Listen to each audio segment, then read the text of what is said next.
24? Yep. Episode 24. Episode 24. How long ago was the other one? 2 weeks? Possibly. I think so. A lot's happened. A lot has happened. 2 weeks.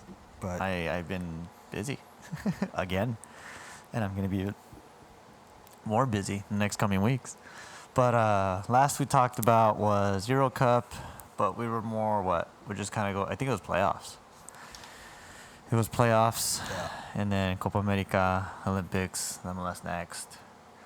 So since then, the whole playoffs happened, and we made our predictions on Belgium, Portugal, France.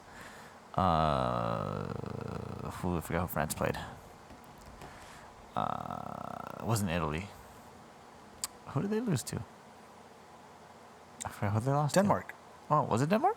Switzerland. Penalties, yeah. And then Spain. Switzerland. What was the first game though? Spain against who? The first game? Yeah, it was Czech. Was it Czech Republic? Or was that Czech Republic? Why do I feel like I just forgot? I forgot too. Well, because it's already over. We just saw the final. We're at the we watched the finals. Let's just get to that point. Let's talk about both finals. Let's go over it. Can you hand me my phone? I'm sorry. Yeah, my bad. That way we could. Let me see. I have it here. That's why. But we make life so much difficult when it's everything's at our fingertips, you know. Okay, here we go. So yeah, Belgium, Portugal, Italy, Austria, France, Switzerland, Croatia, Spain, and then Sweden, Ukraine, England, Germany, Netherlands, Czech, and Wales and Denmark. That was the last thing we talked about, and then I remember talking about who was going to go through, who was going to be the matchups, and who was going to end up in the finals. And our predictions were close to maybe, not as close, but not the route that was expected. No one saw it coming. No. So we basically talked right before the playoffs started. Is that right? I think that's what it was. It was right before the playoffs because it was 2 weeks, and I think 1 week was the one round, and the other week was the other round, and then now we just finished off with the final today. So we pretty much So we didn't expect. Well, you weren't. No one expected what we saw today. Wasn't expecting what we saw today, nor was I expecting for it to go the way it went through, or how the teams kind of their path, how they went through. Wasn't expecting that. Exactly. So Belgium, Portugal, Belgium won 1-0. Yeah. Kind of predicted what I imagined, and then Italy, Austria, wasn't expecting that to go to penalties, or overtime. I think that one was overtime. Overtime. That one just went to overtime. France and Switzerland went into penalties. Wasn't expecting that, and wasn't expecting Mbappe to miss and to lose it all. That's a tough one. That's a tough one to swallow for him. I mean, he did not, I think we said it, I don't know if we said it in the last one, but I just remember we did talk about that. Wasn't having a really good tournament. He didn't have a good turnout in terms of, what was expected of him. I mean, the expectation was high for him to at least average, not a goal game, but have more of an impact. And I think only a few games he probably really impacted and made somewhat of a difference, but I don't think it was as consistent as what everybody probably hoped for or expected. So that was that with them. And then to go against Switzerland, and I remember I told you, it's always Switzerland and Denmark that are always like those underlining teams that everybody kind of overlooks, but yet they come and show up and play. Yeah. So that's kind of what I expected, and kind of what. I didn't expect Switzerland to go to penalties. You gotta click. Sometimes you gotta click. No, you're fine. I just want to make sure it doesn't cut off. I wasn't expecting. I was expecting Switzerland to give France a good game, but I wasn't expecting it to go to penalties. I was overtime. I'd be like, okay, but not expecting it to go. No one was expecting that game that way. Yeah, I was not expecting that. That one I was shocked about. But just to briefly go on these games that we didn't get to talk to. Everything was unexpected. Everything was unexpected and expected. It was it was okay. But then again, oh shit. Yeah. The whole France thing. I sensed something odd after the group. I sensed it. Because we're all expecting them to roll through teams or at least win the games. Yeah.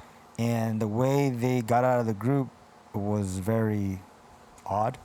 for all those teams. Yeah. I mean, everyone always expects Portugal to go that way. Yeah. But at the same time, we were not kind of wanting to see that because they had better players. Yeah, because they had a better squad than the last one. Yeah, and I saw it too, and we both talked about it. Like, man, they have a good like second team. You know, they have so many like players and this and that and I was not expecting. I wasn't expecting it to be 1-0, nor was I expecting it to be the way that the game played out. You know, because I saw something better in them when they did play France, and when they played.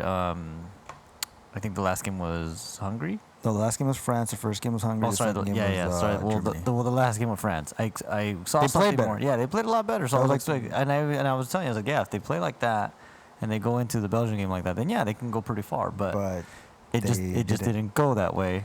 And yeah, sure enough, they lost. In my personal opinion, I think it's time for a new attacking type coach, or at least a balanced coach with all these attacking players. Yeah. Because like you said, they played very conservative. They played more of like, okay, let's just hold. They stay back and let's let them score first so we can catch up. Yeah. And when they don't, they don't. Yeah. Even with all those great players, and then they kind of just chase the game all the way to the end. They look desperate, like they did in that Belgium game. Yeah. So again, I don't want to take too much time on all these old games, but just the fact that I like Portugal, I think, in my personal opinion, as much as that coach has done, he's won one. I think if they really want to do a better run in the World Cup, they need just an offensive, attacking mind coach that, if this makes any sense, that has a balance with defense and offense, but like wants to attack because he has attacking players. Yeah. It's hard to tell these attacking players you got to be defensive. Yeah. You know what I mean? But again, like learning from you and being around you and like watching certain games, like I'm understanding how certain players play and their tendencies. It's like, yeah, I'm like, if you're telling these players to stay back and just not really press and just hold on to their own sideline, I just feel like it's a lot harder for them to build all the way up. Yeah. As opposed to like, I guess what it reminds me, what I wanted to see, hopefully if it happens, for the World Cup is like how Real Madrid was when Cristiano was there, when he won the first three. Yeah. They knew how to attack. They had a solid defensive back, right? The whole back line was solid. Yeah. But they had players that were attack-minded, like they knew how to hold in. Mm-hmm. And I think to have my dream come true, they need a coach to bring that for this year, because if they don't and they keep, I don't know how it would go, but if they keep this coach and nothing really changes, then as much as I love the team and I think they have a great amount of players, I don't know how far they can go in the World Cup. But if they can get the system that Cristiano's used to, or how he had that offensive mind and attacking to play with him, I think they can be an amazing team where they could possibly go long and maybe to the final and win it. That'd be great again. But out of all the teams looking at it right now, I think they need the most, in my opinion, a coach that can help Ronaldo and be like, look, I understand this is it. This is the last World Cup, obviously. I'm going to do whatever I can to have an attack mindset to give you the ball. Yeah. And it kind of reminds me of what my dad said earlier today about Chicharito. When the new coach came in, they were like, just fucking feed him the ball. Yeah.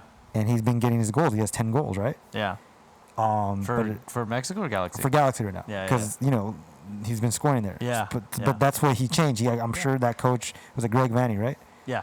I'm sure he kind of just realized, hey, you're my guy. You're the guy that has to score the goals. Mm-hmm. As opposed to me playing defensive and saying, I know you're going to get the ball, you're going to score. No. Like, I want to feed this person as much as I can and have your playmakers around you. Yeah. So I don't want to take too much time on that. But, yeah, my personal opinion, I think if they can find that coach right away and take from here till the World Cup, it's possible. But it does take time, right? They need those games. They need to find those players again. It takes time. They need games. So, and it's the thing is that it's just not them, but everybody's working on a really small window.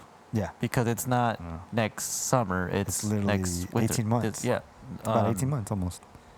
Yeah, so you're asking about a little over a year. Yeah, because from here right now it's 12 months. So so almost 18. Yeah, you're asking about a year. So it is a small window. It's a small window, and it's somebody that has to just come in and really truly make an impact, like tomorrow, you know. Literally, So literally. I like if they go that route, then yeah, they gotta find someone obviously. But if they don't, it's a risky take because you're right. But you kind of agree with what I'm saying, right? If Yeah. they do find that coach, they yeah. can be that team, right? They can be the explosive team and be like, holy shit, they would feel more dangerous to play against, right? Definitely, yeah. Like if they bring in a coach like that and he's like, holy shit, the first 3 like practice or friendlies, and they're just like, wow, we've never seen this.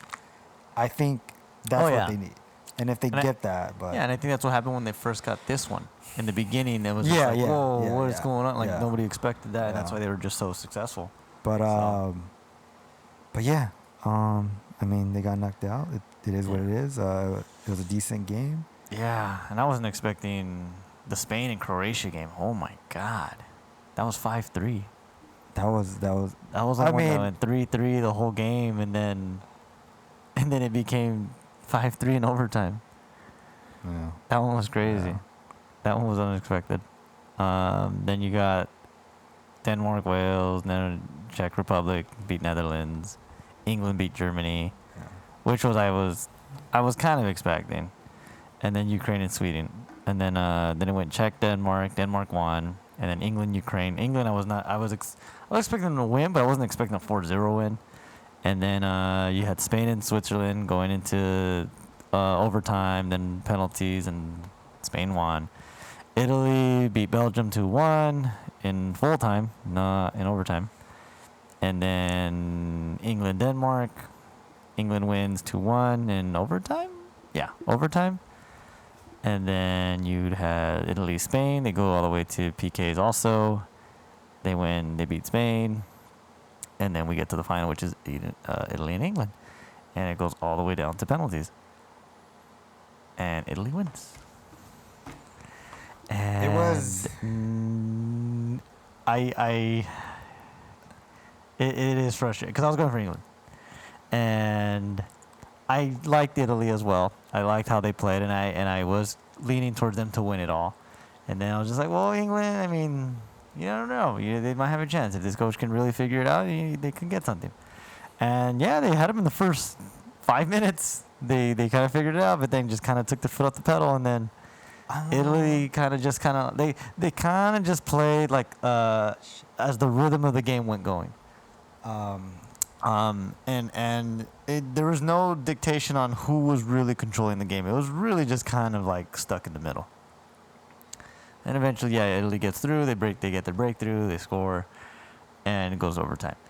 Now here's my issue: subs that were made from England. Completely terrible. I don't agree with Saka going in, and I don't agree with Henderson going in. Saka, I get it. He's good. He had a good season. He's a young player. But in a final, you got to go with guys that have been in final situations, regardless of whatever it was a final for. Or just more season, experience. Just more experience off a final. Henderson, okay, he's been in 2 finals. He's been in multiple finals. But he just hasn't really had a consistent season. I get it. Declan Rice was probably hurting. I think he had a yellow card. They had to make that change. So be it. So I don't think that one hurt too much. I think it was the Saka one that was really kind of because you're talking about 3 guys on the bench that are massive impact players that could have easily turned the game around if they went in. They don't go in. Grealish does come in late in I think he came in overtime. He came in overtime and then gave a little bit of a spark. And the worst one out of all of it was when he subbed Rashford and Sancho literally the last minute of the second overtime to go to penalties. That is by far the worst decision I've ever seen. I could be wrong. If it goes in and they make their goals, the guy's a genius. Obviously, it didn't go that way. But me personally, 2 guys that have not played the tournament, maybe at most a half. I don't think they got more than 30 minutes. I would say a half they got total. Maybe like all. I don't even think it's 30 minutes. Yeah, the whole tournament. Yeah, maybe 30 minutes, maybe a half. I don't know. But to put them in, I get it. They've both been in high-level experience games and finals and this and that. Yeah, but you're asking for 2 guys to literally, hey, man, you're going into the last minute of the game. You don't even touch the ball. Now go take a PK. There's a difference there. I get it. There's tired guys that have been playing the whole game, and then there's guys like that had somewhat fresh legs that can come in. But I still don't think the right call was on who he picked even in the penalties. So his first was Kane, his second was Maguire, his third was Rashford, his fourth was Sancho, and his fifth was Saka, the 19-year-old. Who in their right mind decides to put a 19-year-old as the last kick to be the deciding factor of the tournament? You don't do that. I think you put him at least maybe in the middle, or if that, then you put him in the sudden death part because he has to be one of the guys to kick regardless. But to put him as the fifth one to be the deciding factor, that was... I would have never put Rashford and Sancho in the last minute. I would say at least put him in the second half of overtime to give you something and hopefully maybe get a goal. Didn't happen. He literally waited for he had, I think, 4 opportunities to put him in for at least the last... in the second half of the overtime. There was 4 chances they probably could have put him in to at least get him in there, get their legs going, get their feet get some touches on the ball, things like that. But no, he literally waited the last minute, and neither one of them touched the ball.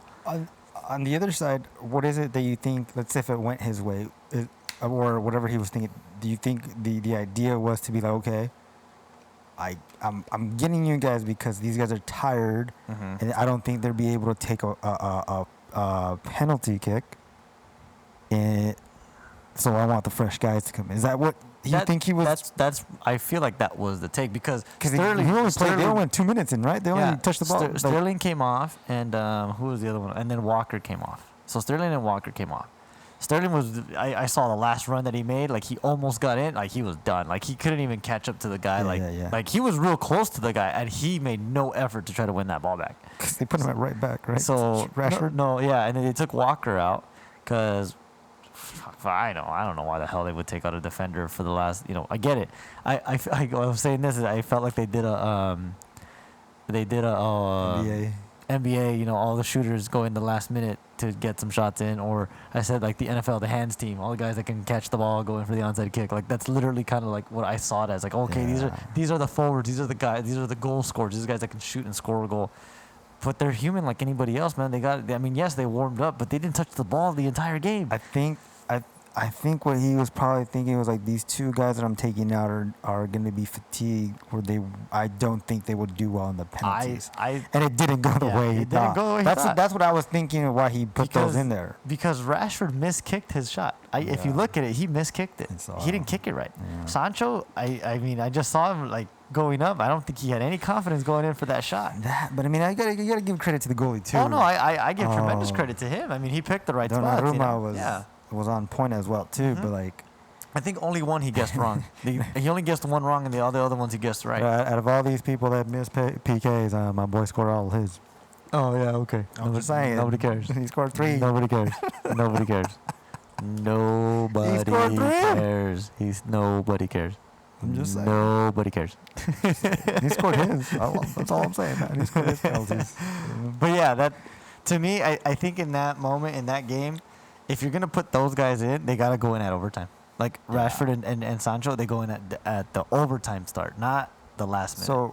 So overall, I'll get my points, but overall, what do you feel about the final besides what you said? Overall, do you think, or just in tournament into the final, how did you see the whole tournament? It was great. It was fantastic. It's in a long time, right? Yeah, it's been a long time, I guess, since the last one, because the last one was the France and Portugal one. But it felt like the Portugal one, every one of their games was just okay, they got through, and there wasn't, I wouldn't say not that much excitement, but I feel like the France and Portugal when they got to the final, I felt like it was destined between both of them.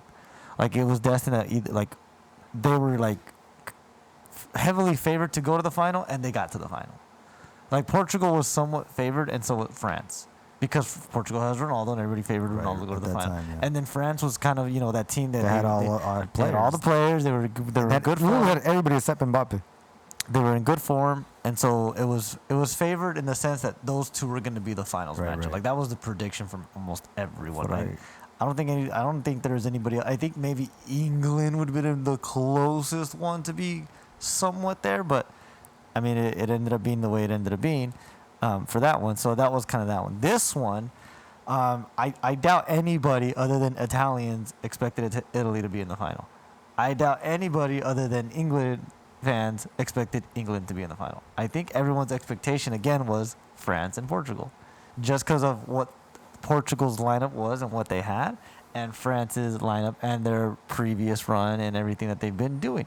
I don't think anybody really thought Belgium was going to, as long as regardless they were number one. I really don't think a lot of people were heavily favoring Belgium to be heavily favoring Belgium to be in the final. The 2016 or this No, one? this one. I'm talking about this one. They were, some of them, just because they were ranked one in the world, saying, like, but I don't think it was enough where it was like, oh yeah, they're the team, they're the ones to beat. their great run was the World Cup. Yeah, that's because even the last Euros wasn't all that.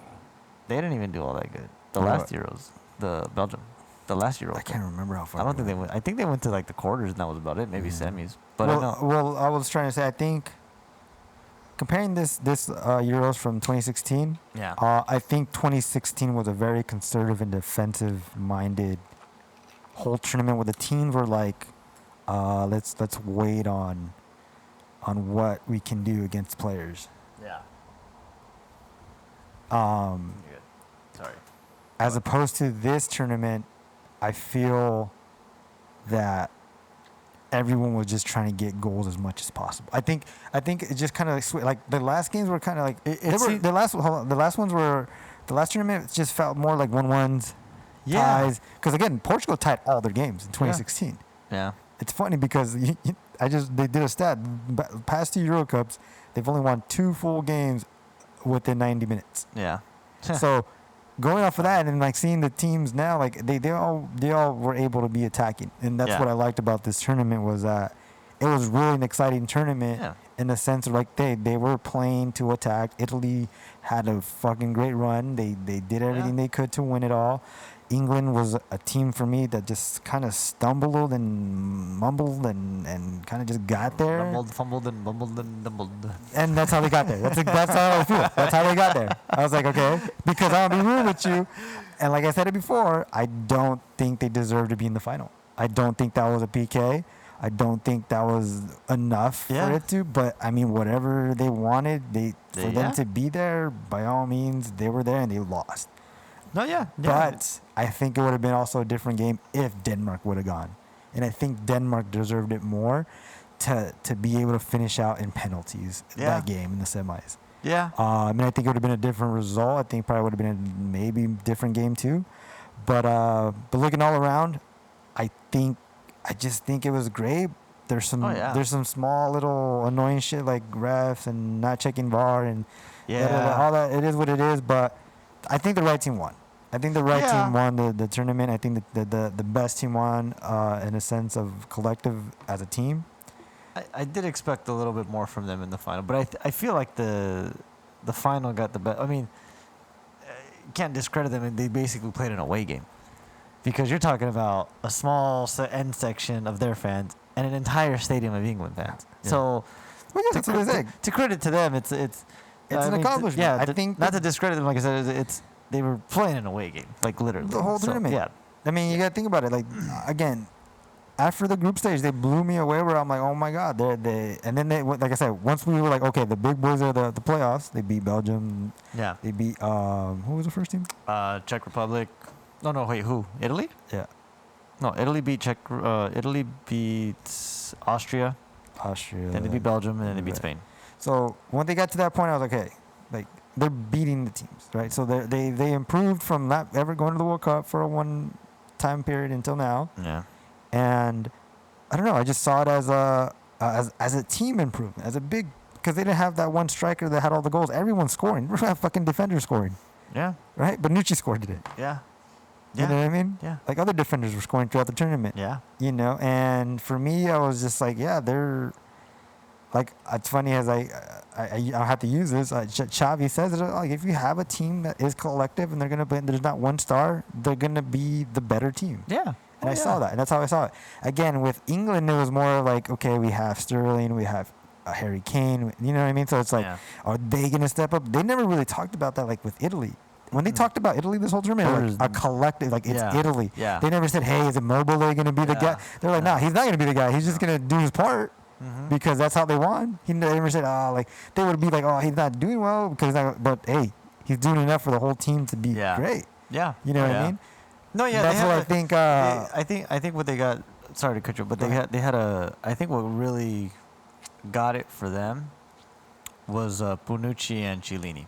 I mean, you're talking about two of the most veteran players. Like, they deserve. They deserve a lot of praise and a lot of credit because I don't know if they were the two oldest combo center backs. Possibly. I think they were, and they're by far probably the best ones out of the whole most experienced and most like that. So to have those two be able to be playing the way they played and the experience that they have, I'm sure that went a tremendous long way for that team because it's hard to have that kind of experience. You're talking about Chiellini and Bonucci, I think, were part of the World Cup team. I just by thinking about it, you're saying it right now, I think they were the two best players. Hold on. No.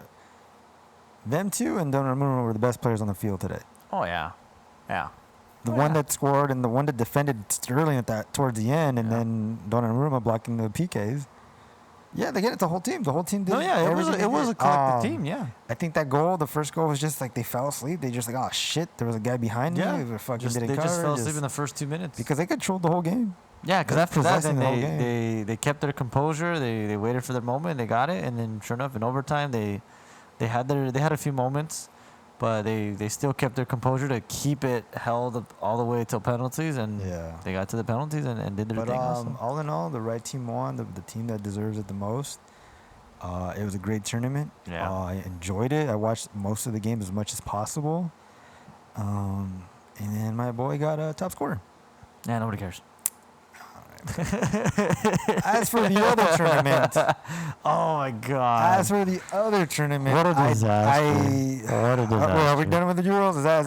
Can we officially say? I think we can officially say. I mean, was everything the way? It was a good surprise. It was a good tournament, right? Yeah, and I think there was unexpected players that stepped up. Like Denmark, like I said, there's players on that team that were just like, whoa, okay. Now I like. That's the thing with these tournaments is that. You see these players, come out and really shine and can really tell, okay, where does this guy play? And then they try to find him, and it goes to a good team. I think for me, I would say the most consistent player in terms of his play style was Chiesa. Chiesa, yeah. I know he didn't score a lot of goals. I think he scored a few, but he was a playmaker. He was a really high impact player. But I've liked him even since the beginning from Juventus when he started. They first got him. They first got him, right? When they first got him, and then he started playing this whole season, and it just really started to pick up every single game. No, he's legit. And it showed like this whole tournament. Aside from Bonucci and Chile, I'm just thinking more in the sense of an attacking player that just was a big impact going forward, things like that. He definitely was one of them, and I mean. Juventus really has a gem on them, so I'm sure there's going to be teams trying to take him and go for him. But I think his value just went, far beyond higher than they're going to try their best to keep him. So if they can keep him and really build that Juventus team, then great. You know how Italians are. They find their guy. They try to keep him for 10, 20 years. Yeah. Especially at Juve. And I think right now it's a good time because I think we said this before that the Italian league has finally started to pick it up and starting to produce players and things like that. And this is definitely kind of showing that. You know why? Because I think only one of them, who's the Jorginho, is the only one was that was not in Serie A from that entire group. I would think, right? Yeah. Because Donnarumma, he's going to PSG now, right? Oh, Verratti. He's at PSG. Verratti. No, there's another. There Verratti, Jorginho, and there was another player that Ronaldo told me. I forgot his name. But most of them. But I would say most of them are in the Serie A. That most of them that played that I can remember. But yeah. Yeah, so that's good. Like what I'm saying. Like, so if they could keep that collective group like that, which is good. Once my boy went into the league, God. All those players were like, we got to step it up. So that's the Euro Cup. It was good. It was great. I enjoyed it. But. Would you say Donnarumma was the best player of the tournament? Because that's what they gave him.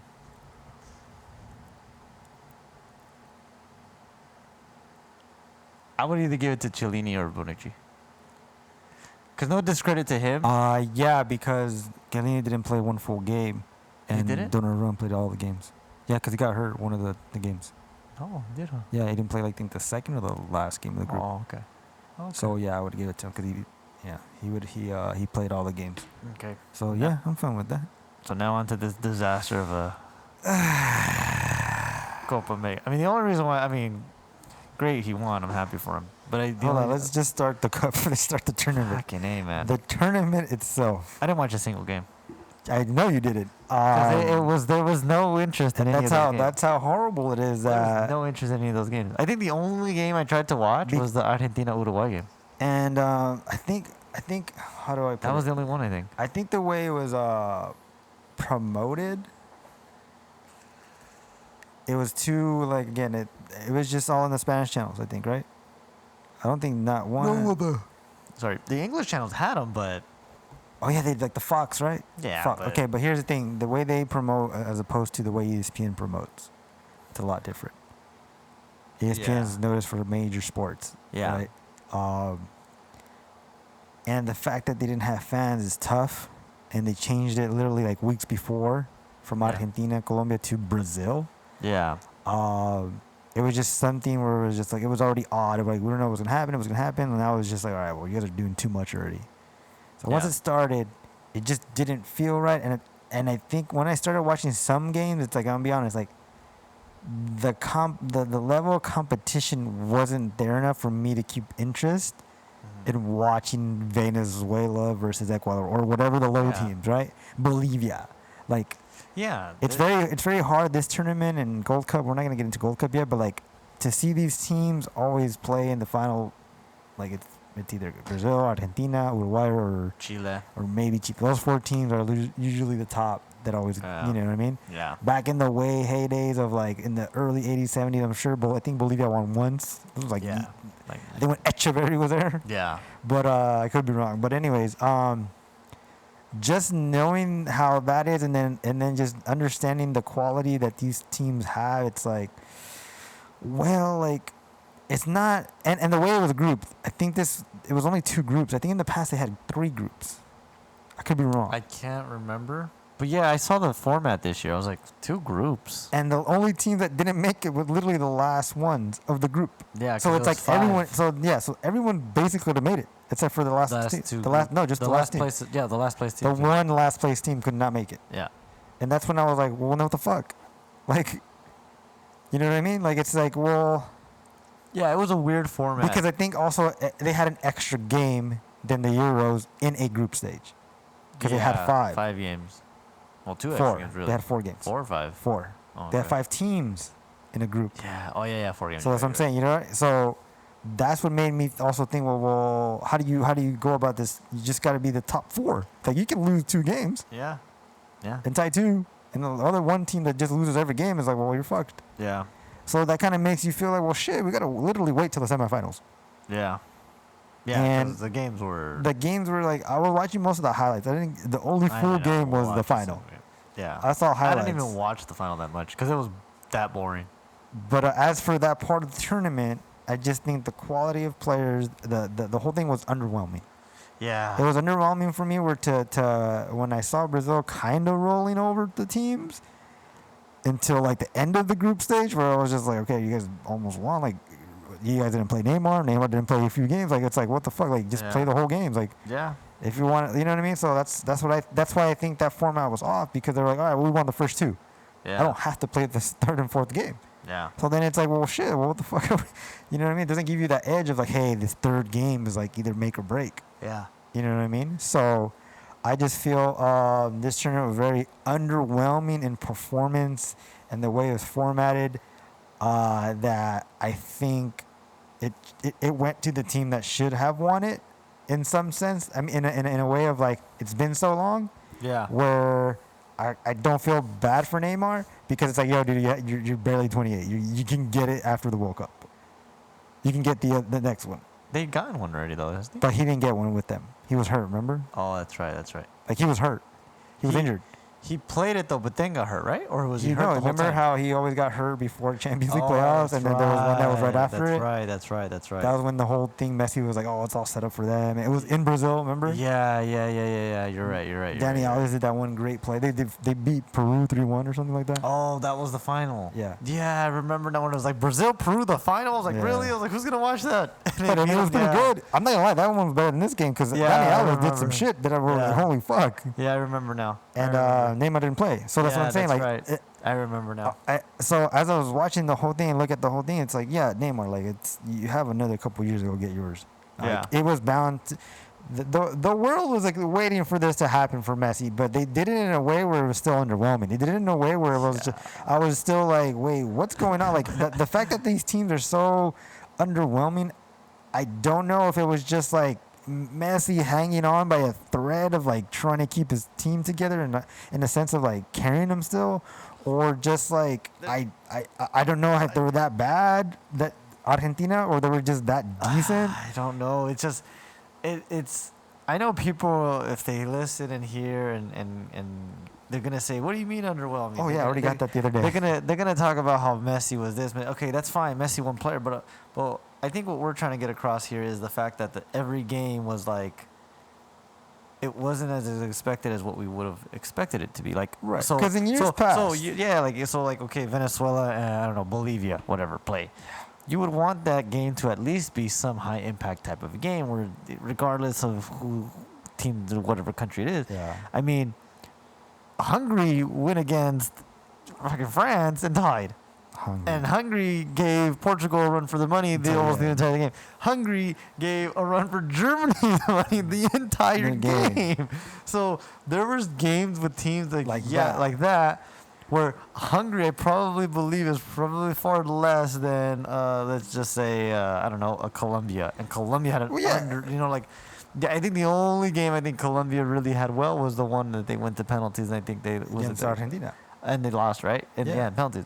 That would probably be the only game. But we're talking about a group stage game with Hungary. Yeah. We're talking about group stage games with other teams that were just like, but again, these are like, they were good games to still watch, even though they're not teams with players that, we all know so well.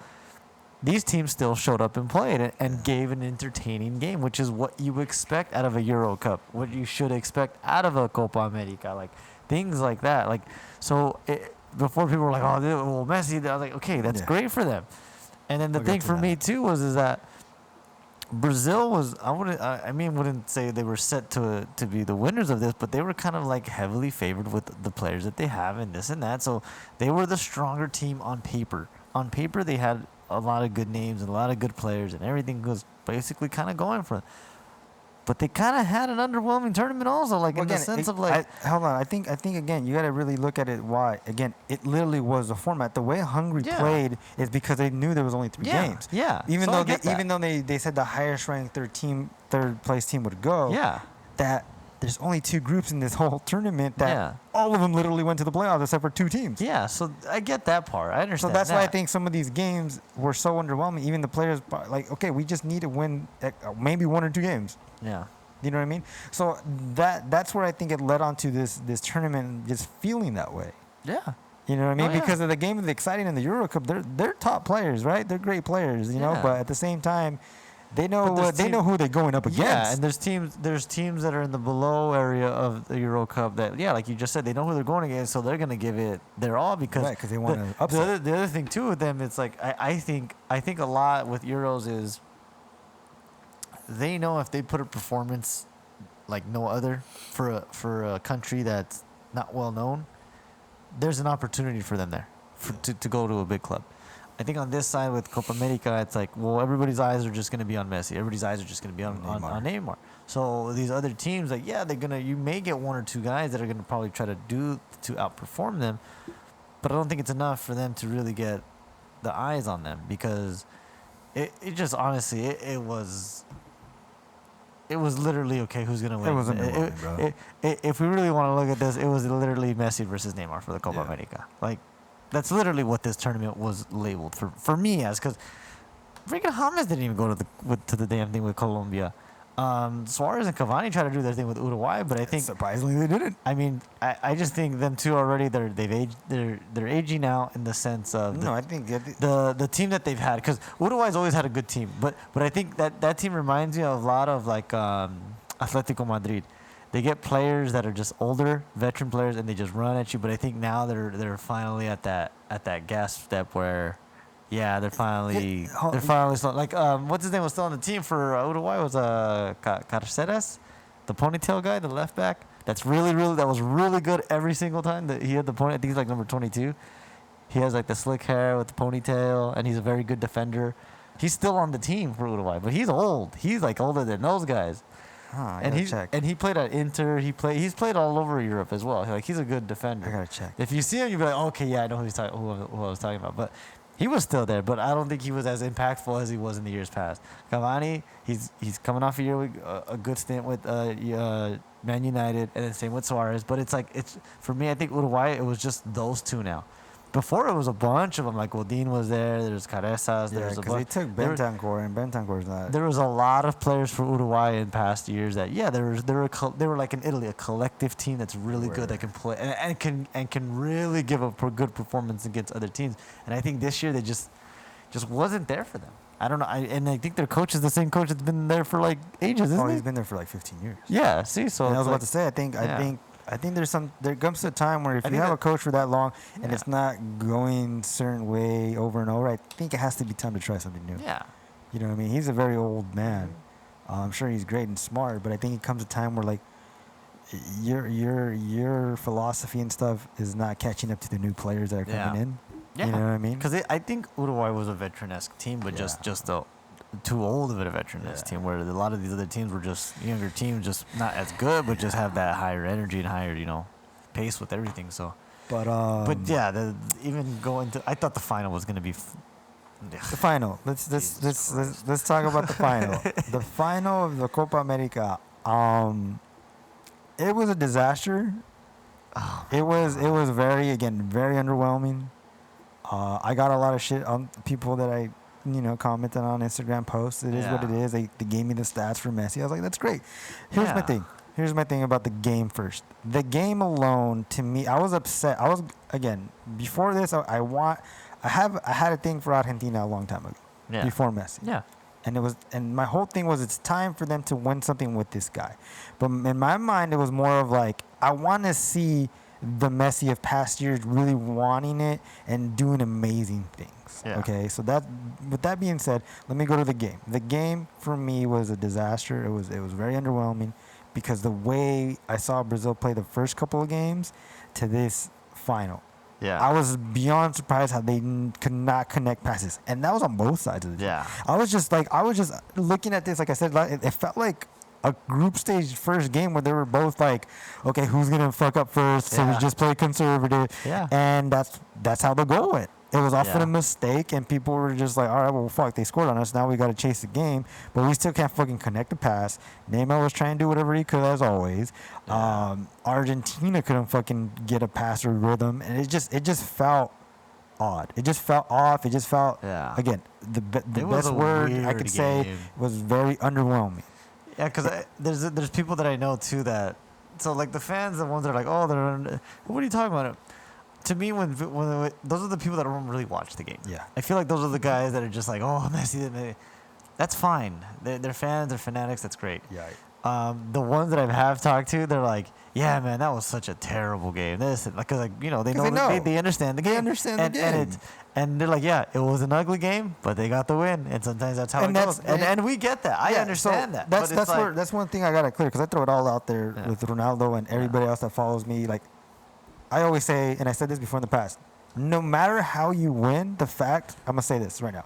The fact is, as Argentina won a Copa America finally with Messi. Yeah. Messi finally has that on paper. It's a fact that he has it. Yeah. Yes. It was fucking ugly. Yeah. It was very underwhelming. Yeah. But I can't take that away from him that he finally got it. Yeah. And it's funny because that's how I said in the past where certain great athletes do whatever they can. They switch it up to win, from Michael Jordan to Cristiano. Like, they found a way, but they showed me in a way where like, holy fuck, like you kind of went above and beyond from years past. Yeah. This game for him was more of like, dude, like you didn't really have to do much. Yeah. As much as the stats are there, where you score a great free kick, great, you scored some goals, you had a lot of assists, but again, the overall tournament for him was not for me personally a Messi-esque of like.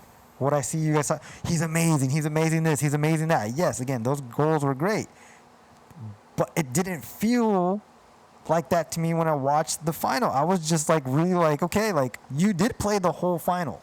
Yeah. You made some passes. And that's what Ronaldo said, our brother. He was like, he's playing his role. I was like, yeah, I think it feels like he's just playing a role type player like another player would. Like I think another player would be able to do some of those things that he did in that final. Yeah. Because I was literally waiting for that goal that he fucked up on, which I was beyond surprised. Yeah, and that was the messy-ass thing where I was like, all right, dude, you're about to fucking juke the goalie, put the nail in the coffin with that goal, and he fucking slips. Yeah. You get sniped. But I told you it was at Brazil's field. They specifically put a bump in that spot. It just popped up when he was there. I was like, oh, shit. Gopher came out. Yeah. But when in Barca, everything's perfect. Everything has been perfect at Barca. Because in Barca, nothing like that happens. Yeah. Barca, they make sure everything's cleaned up, everything's nice. Securities. They're like they make sure he's walking by. Like, hey, the grass good for you? We got it? Okay, good. Okay, he said he's good. We could keep playing. Keep playing. Rest, we're good. But no, again, going off of that.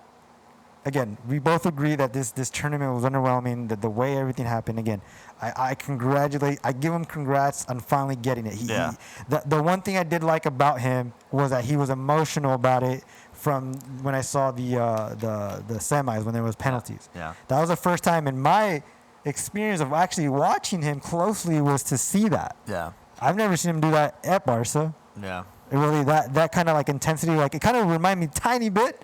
Maradona, a tiny bit, because Maradona was beyond all that. Oh yeah. Maradona was like always like that. Yeah. But with him, it was like when I saw it, I was like, oh wow. I was like, okay, he really wants this. Like I get it. Yeah. Because in times past when he's lost, it's like he just shrugs it off. It is fuck. I lost. I cried. But like, I think when I actually watched this tournament, that was a tiny bit where I was like, okay, he really wants me. So he really wants it. So I want to see the final. I wanted to see like him. Like I wanted to see him wow me. I was really waiting for like. Okay, Ronaldo. Okay, Mikey. Like, Caesar. Like, I get what you guys fucking want with this guy. I get it, but I didn't get that. Yeah. I did not get that in the final. No, But again, that was my personal view on him. But again, I'm not taking that away from what he did in this tournament. Oh yeah. But it felt like almost any other player that wanted it as bad as him, because I want to go for a little bit for Neymar. I think Neymar wanted it, but I don't think he wanted it that bad as Messi. Yeah. This is the way he was maneuvering the whole beginning of the tournament, and this is weird. You can correct me if I'm wrong. I've never seen a player kind of like, okay, cool, we got Argentina. I want them. Okay, cool. I cried. I think he's a little showboat. Obviously, everyone knows he's a showboat. Yeah. He's a drama queen. Because when I was watching him crying and then celebrating with them after the game, and I was like, bro, like, I love you, Neymar, but it's like, what the fuck were you crying for? Yeah. You're literally laughing with them sitting down, and it's like I get you lost, and you don't want to lose, but like, I think you like to be in the spotlight, which, again, he's the Kim Kardashian of soccer. He's definitely a spotlight guy. So to see that, it was like, okay, like, I think he was just like, okay, and he said it on his Instagrams or tweets. He's like, the world has been waiting for this for you, and you deserve it. Yeah. It's like a real athlete. I know they're friends, and it's changed a lot since back then. Oh yeah. Would have been gone and left. And like, fuck this. I'm not even gonna sit out here. Yeah. Cried and like I'm gonna cry, but I don't like. I wanted this that bad, but I don't think towards the end of that tournament that he played enough to want it that bad. Yeah. I think it was more of like, okay, like I want my buddies to be up there, because he said he's like half of the team's on my fucking club. Yeah. And I love Messi and I miss him. Yeah. So again, this whole tournament just felt a little bit, I'm not going to say set up for Messi, but it felt like it was time for him to get it, because we knew he's getting up that age. And again, it's so odd that these both guys, Cristiano and him, want it the way they want it. Yeah. Because one was just a surprise injury, unfortunate, but he did enough. the other guy did enough, but in the final, it was just like, I guess that's how you want to win? Yeah. Because, again, I was expecting a free kick goal. I was expecting him to take that goalie on and juke his shit. I'm like, all right, good. I told you, remember, he got that yellow card purposely just to be on the score sheet. Yeah.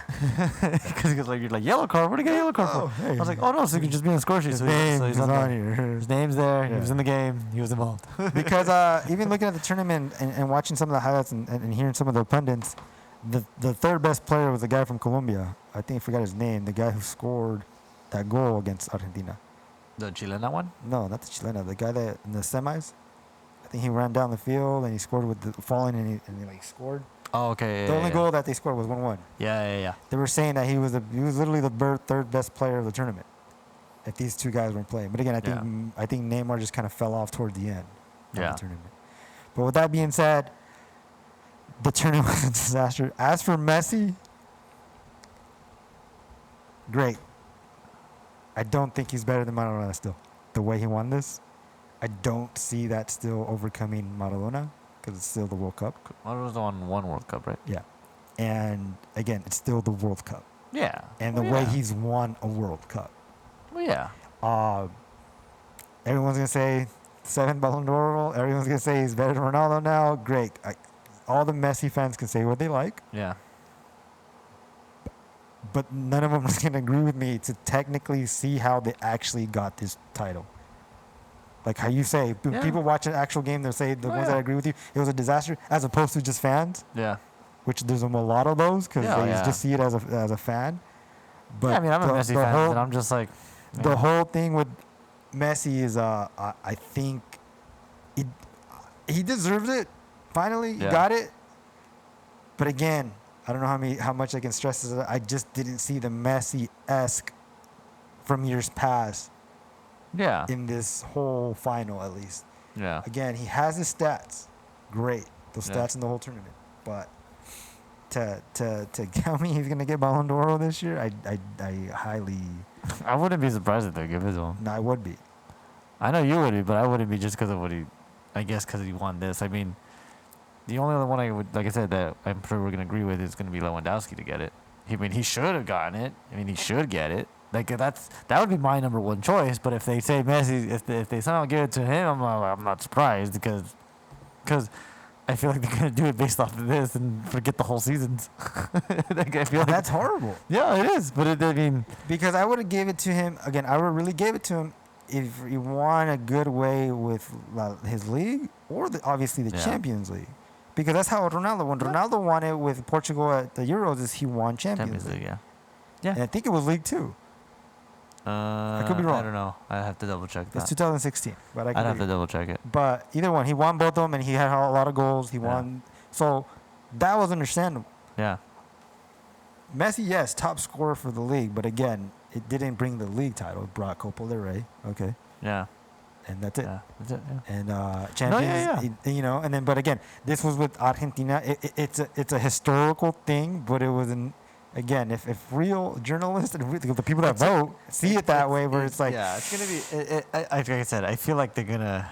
It's gonna be interesting to see because again, I know that journalists vote, and I think it's captains that vote and things like that. And coaches and I think with tournaments like this, they tend to overshadow the season. You know, depending on which one was. I want to say more entertaining, but more. How can I can't put it like just more appealing in the sense because I'm sure in the years past like Euros that we've had before and Copa America that I had before, they've been a part of both of them, but whatever they did in that season overshadowed whatever that summer tournament was, and I feel like this year, it's kind of it's a tricky one for Lewandowski. It's a tricky one for Messi. It's probably like a tricky one for Ronaldo and whoever else can be in the discussion for being best player or for Ballon d'Or because Lewandowski had an outstanding year. He broke that record for most goals in the Bundesliga, or I think for the club or something. It was something like that. He broke that record. Messi goes and wins Copa del Rey and has the most goals again for his season for whatever consecutive years. Ronaldo has the most goals for his league, but I think he just won one trophy as well, or two. Okay, and then they both had top scorers in the tournament. Yeah, so Ronaldo was a top scorer. Messi was a top scorer. So it's like, it's a tricky one on who they're really like for pundits to really kind of go off of in the census or the whoever vote to really, what's going to be the deciding factor to say Lewandowski wins? What's going to be the deciding factor of that Messi wins? What's going to be the deciding factor that even Ronaldo's in the conversation for some? Because if he's not up there and we see Mbappe and we see Neymar up there, what's the deciding factor for them? Mbappe had a terrible Euro Cup. Neymar didn't have a great Copa America. Yeah. Mbappe had, I guess you could say, a good season with PSG. Nothing spectacular, but a good season. And then Neymar, same thing with PSG. I think he was just kind of overshadowed by Mbappe again. Yeah. So I think this one is a tricky one in the sense of what's going to be the deciding factor, like I just said. But I think at the end, it's going to come down to politics and just simply saying they just like Messi. As opposed to... With everything, okay, all that you said. If you were a voter and remember, if you saw whatever you saw this whole past year, yeah, who gets it for you? I say Lewandowski. Okay, I say Lewandowski on the fact that they screwed him over in that 1 year. So you could have two. Yeah, I say in the fact that they screwed him over in that 1 year, but not only did they screw him over, not only did he do what he did that year, but he came back the next year and did it again, almost to the as close enough to that. They didn't. You know what I mean? Like, I mean, yeah, he didn't get far in Champions League and didn't win it, but he still matched it and did more. He matched it almost to an extent to say, hey. It sounds like the old ways when Messi and Ronaldo got it without champions. Yeah. Because they did something. Yeah. He broke record again. Messi had that 1 year where he had like 90 goals or whatever. I feel like, and that's the thing. Like, I feel like if Messi gets it, I feel like they're gonna give it to him because of Copa America. Like, I feel that's what it's gonna be like. And it's going to be a shame that if they do that because it's like, you're talking about a whole we're talking about a whole year, but we're going to determine him being the best player off of 1 month. If you really look at it, 1 month. That's all you had to do. You know, and it's like saying like, all right, we're just going to do 1 month. And like, I know people won't really admit to that because like, oh no, but look at his year. He did this, he did that. That's great. Yeah. But it's like, let's say he did all this again, this same exact thing, but lost this game 1-0 to Brazil. But Neymar didn't even score. Let's say Marquinhos scored or Thiago Silva scored. Yeah. Are we still going to give it to Messi because he lost? They're going to say, no, because he lost. Well, see, now he won, but he wasn't as an impactful player that he could have been or should have been, you know? So it's like I said, it's a tricky one for this one. And the fact that whoever's in consideration, like the top 3, top 4, top 5, each one of them did something within their teams, but not with the other teams. Does that make sense? Like Lewandowski didn't do much with Poland. Obviously. He did nothing with Poland. But he had his season with Munich. Messi did his okay, with Barcelona. But didn't win and really do much other than that. But he did great with, Argentina.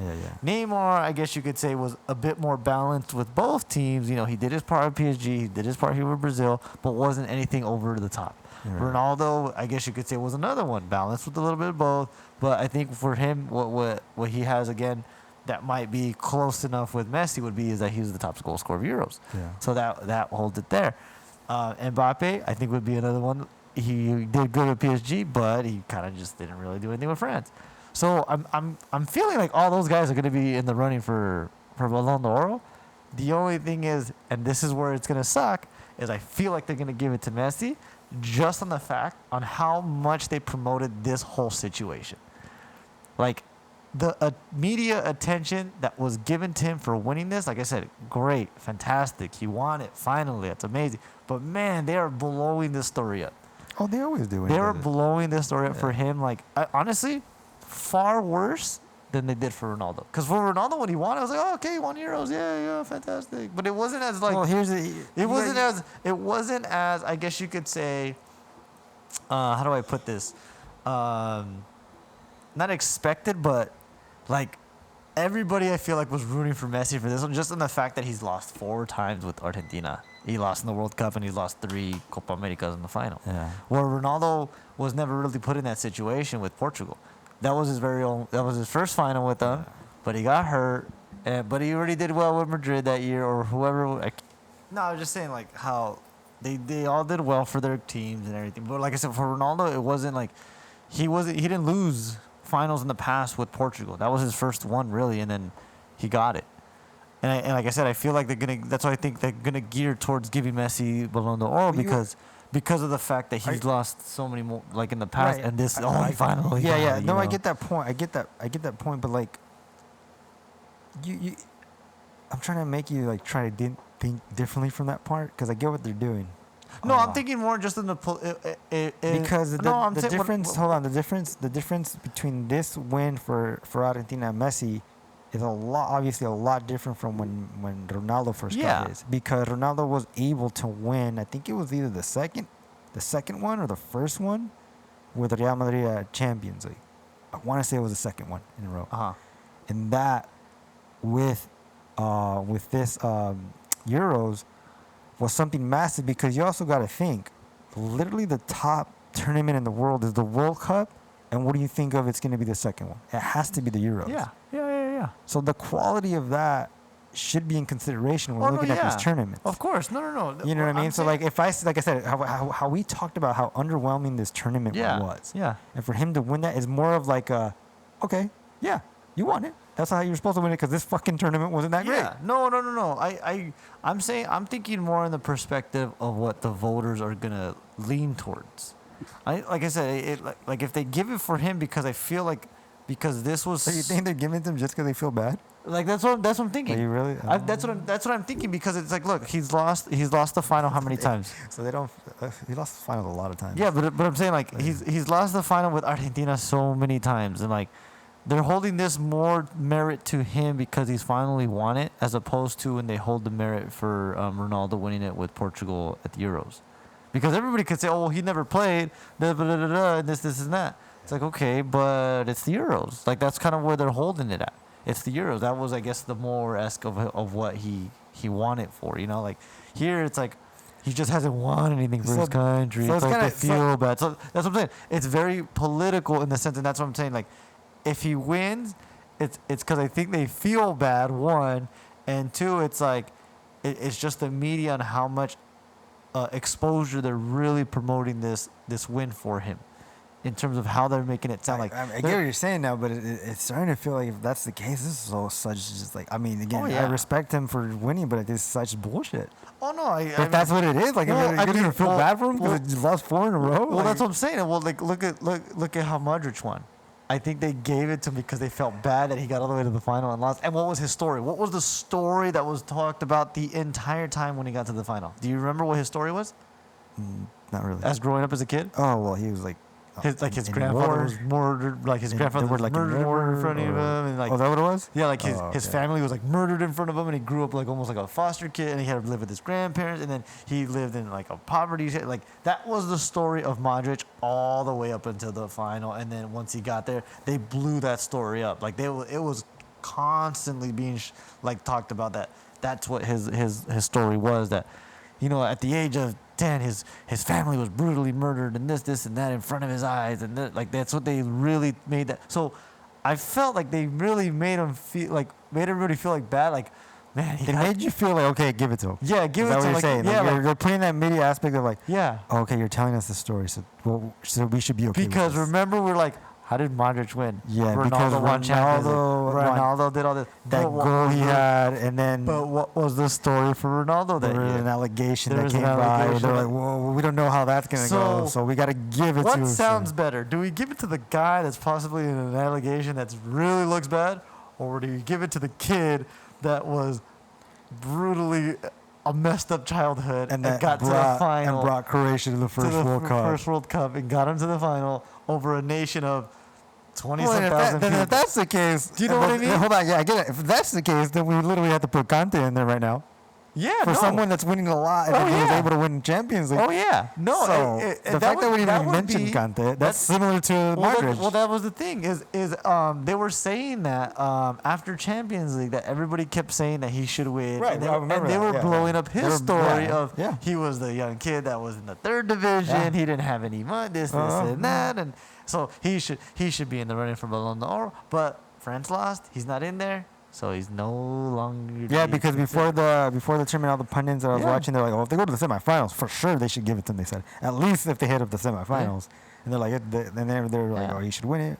But again, if this were to be the case, if he got to the final and they won, and he wasn't even the goal scorer, but they won just because of who he is and the personality he's been portrayed as now, I guarantee you they probably would have considered him at least top three, maybe top four. Who knows? No. If he would have gone that far, I would agree. And not the way this would have gone, and France would have gone to the semis. Yeah, I would have been like, you know what, Ronaldo, you're not even top three. Yeah, it would have been again. Messi won the tournament. Yeah. I would put Lewandowski, Kanté, and Messi. Yeah, and that's what I'm saying. And I think that's what's. Remember how we were just like, man, like what do they go off of? Remember the years past was just like, so we went over when we went over Messi and Ronaldo. We always said, okay, they weren't winning for their countries during their, I guess you could say, prime years. Yeah. They were winning for their clubs, and they were scoring a lot of goals. So that was the headline. That was the story. That was what was pushed for everyone to say, oh, well, this year Messi got the most goals, so give it to him. Oh, he got it again. Like 4 years. Oh, this is the third one.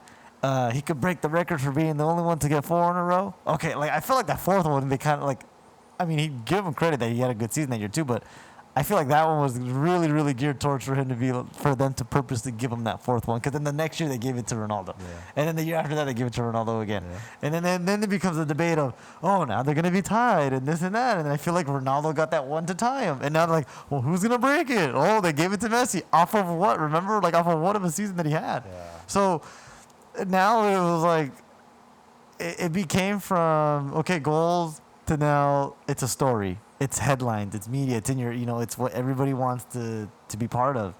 To now it's going to be, again, the political aspect of, okay, who's got the better story background? Who's got the better, media attention for us to blow this up even more?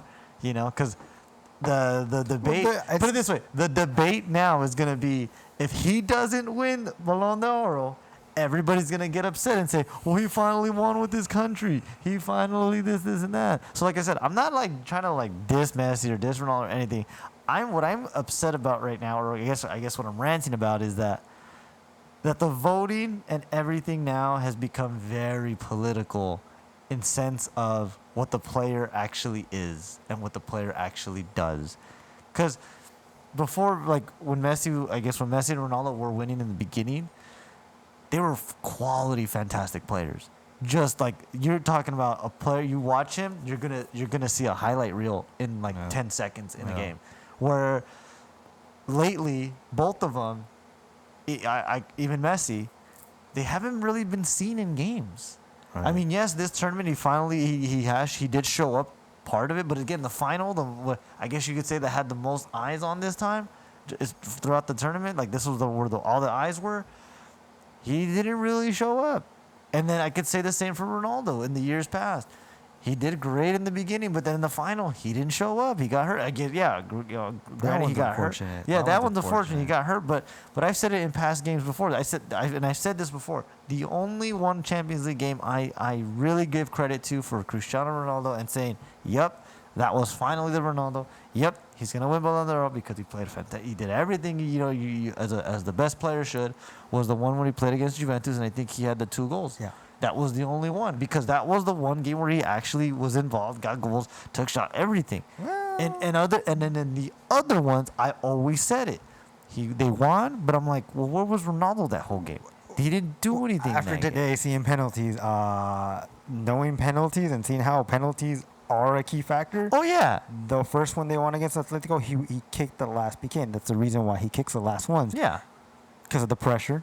Yeah. And because he wants it. Yeah. And he was able to finish that.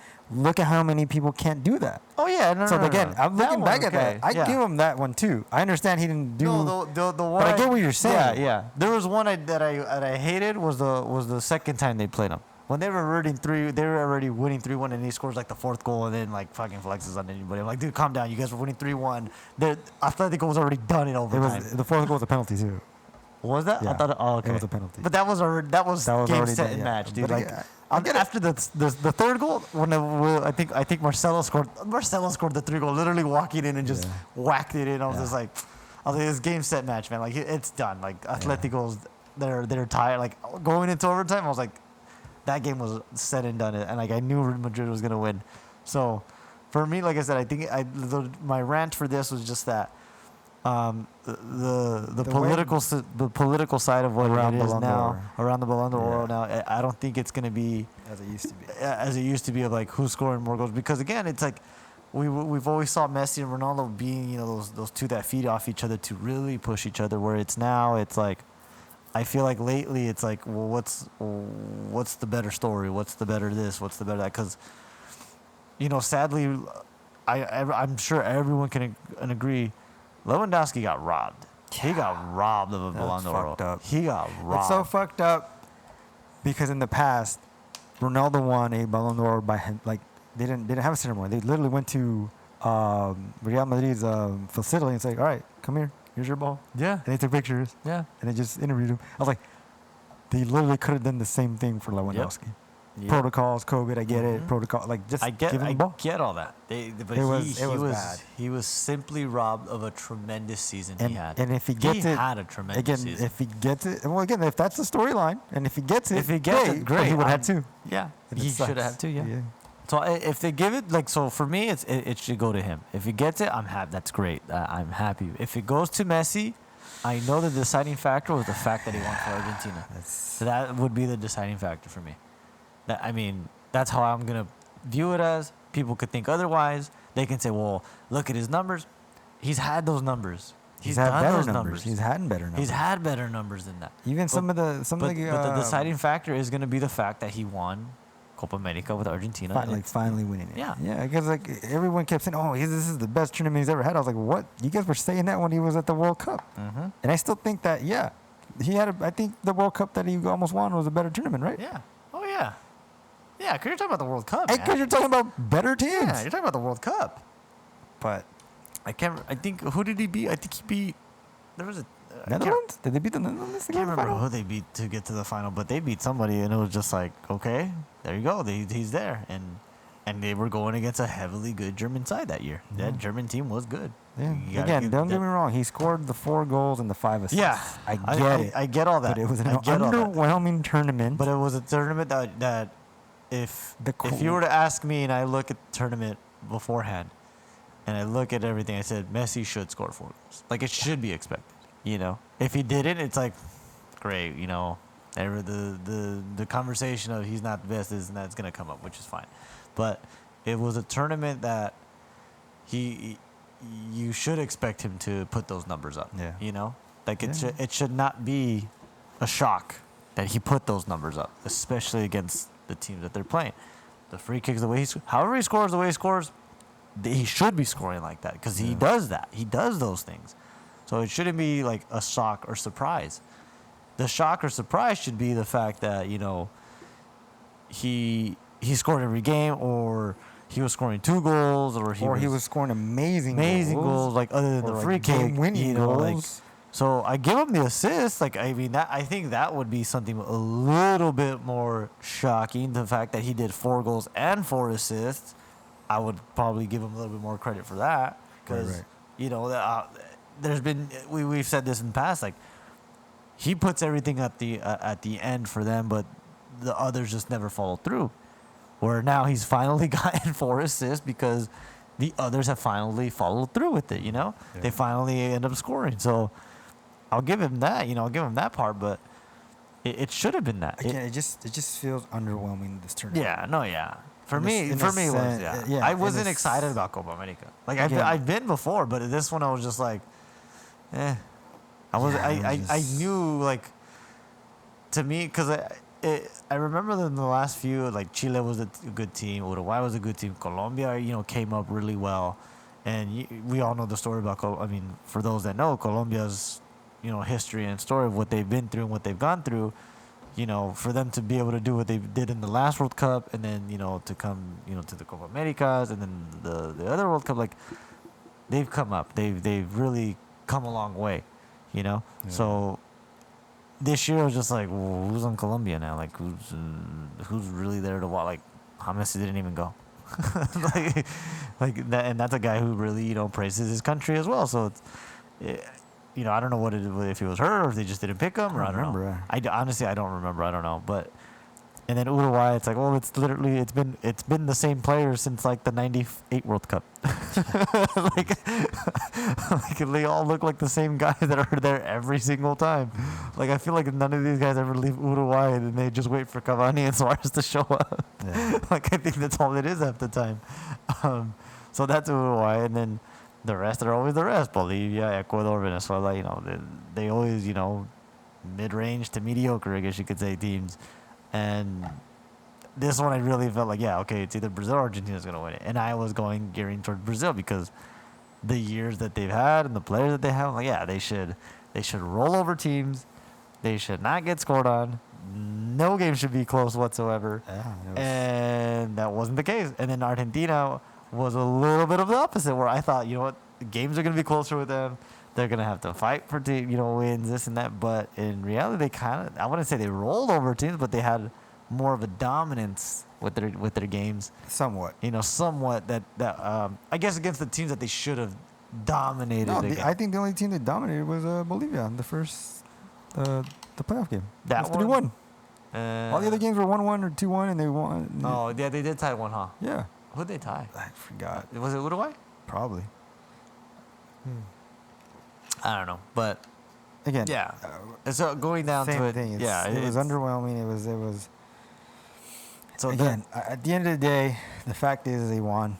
He finally got it. All praise in the sense of like, I don't know your emotion. You're a human being. You've been wanting this. Yeah. And I'm sure you probably don't give a fuck. Like I got it finally. Yeah. And that's what mattered. But I think to evaluate it and put it as an outstanding fucking tournament, I wouldn't do that. I would just say he did his part, and that's what happened when he did his part. Yeah. That's how I feel about the whole thing now. But yeah, it is what it is. I think that's that for Copa America. I don't know anything else what to say about it besides it was very underwhelming.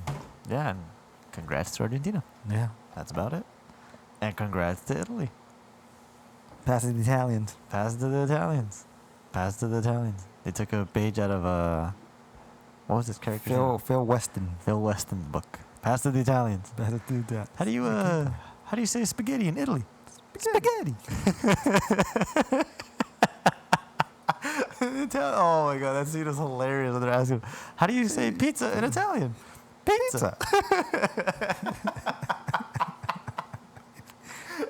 Fucking kids. Huh? Oh my god, that movie. Oh man. Well, what's next?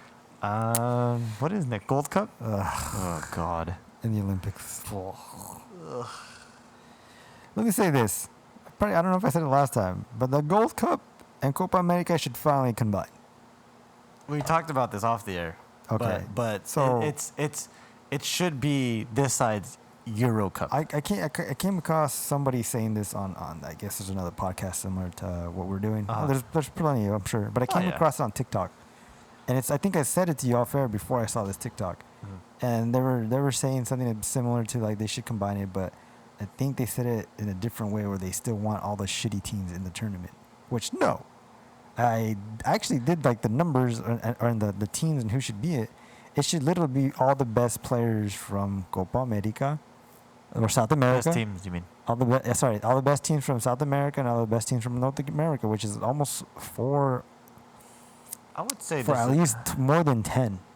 Yeah, there would at least have to be 12. Because you're talking about Brazil, Argentina, Uruguay, Colombia, Paraguay. Yeah, Paraguay. Who else am I missing? From down there? That's at least good enough. That's always top 5 I think those in their ones. Common Chile. Bowl. Chile. So that's 6. 6. And then now you go, if I forget. Other side, that's pretty much it, right? Because only 5 of them go for the World Cup. Yeah. Oh, I forgot about Peru. Did I say Peru? I didn't even say Peru. That's Peru. 7. Yeah. Right? I want to say at least maybe. So you take at least all those, and then you take Mexico, USA. Well, put it this way: you take the 4 right now that they did. So there was 5 and 5 in each group. Basically, the 2 non-last place teams. Right. Because those 8. So the 8. So because there was whoever first group, the first 4 went, and the other group first 4. So just 8 of those teams from the Copa America that just went right now. You take those teams, and then right now I don't know who's in Copa or the Gold Cup. Let me see if I could pull up the teams.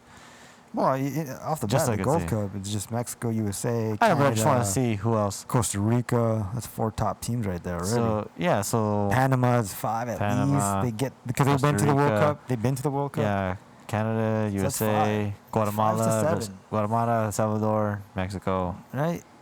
Like, Yeah, there's at least I would say I don't know how the hell Qatar got into this oh, they tournament. just Why is got Qatar invited. in They're this just tournament? invited. I think it's just to even something out.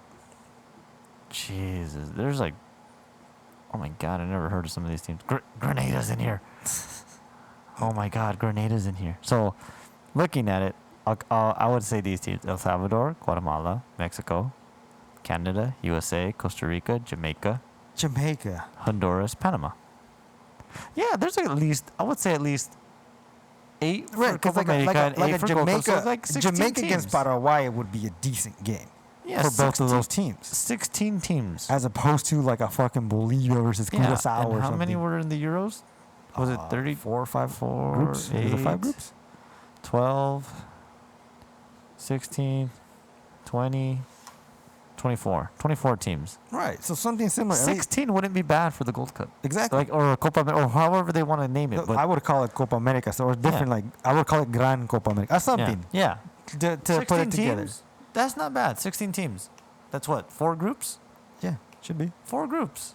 4 groups. or 4 teams, right? Yeah. I don't know, Yeah. do the math. Yeah, and they could do the similar way of well, you can't do a round of 16. You could only go to quarterfinals basically. It would just be a quarterfinal. It would still be a quarterfinals the It way would at least that be a Copa America quarterfinal. has it right now, right? Well, no. Well, they could do the similar. It would be the same because Could they do the did similar, 4. No, uh, they did semis. No, Copa America just did semis. No. They didn't do a Copa America didn't do a No. They Yeah. did one game and then. The Oh no, they semis. did the quarters. Yeah, Quarters, semis, and finals. Yeah, so it would be like this.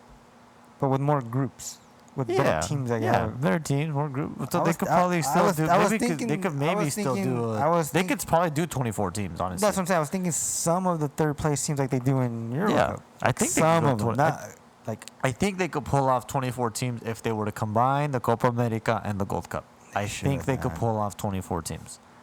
Yeah, they should. I think it's time. I think it's somebody has to elevate that and figure Somebody it out. has to bring up that conversation. I don't know if it ever has been or if it ever will be or if it's ever been thought of. The only thing I think is the issue is going to be the politics side and I think the money side. And whoever's running it, because you got to remember too the fact that this is UEFA. So UEFA is a whole collective. Yes. So it's They all have of it. enough teams. They got have enough teams. countries. They have a lot of countries. Where CONMEBOL and CONCACAF for their those are own. 2 different things. So now you're asking for both of those groups to combine in into and one combine and work. say who's going to be leading this group per se, and who's going to be taking charge of this per se, taking charge of that per se. So that's where the political side, I guess, comes into play on like who's going to be the main factor to take charge of all that.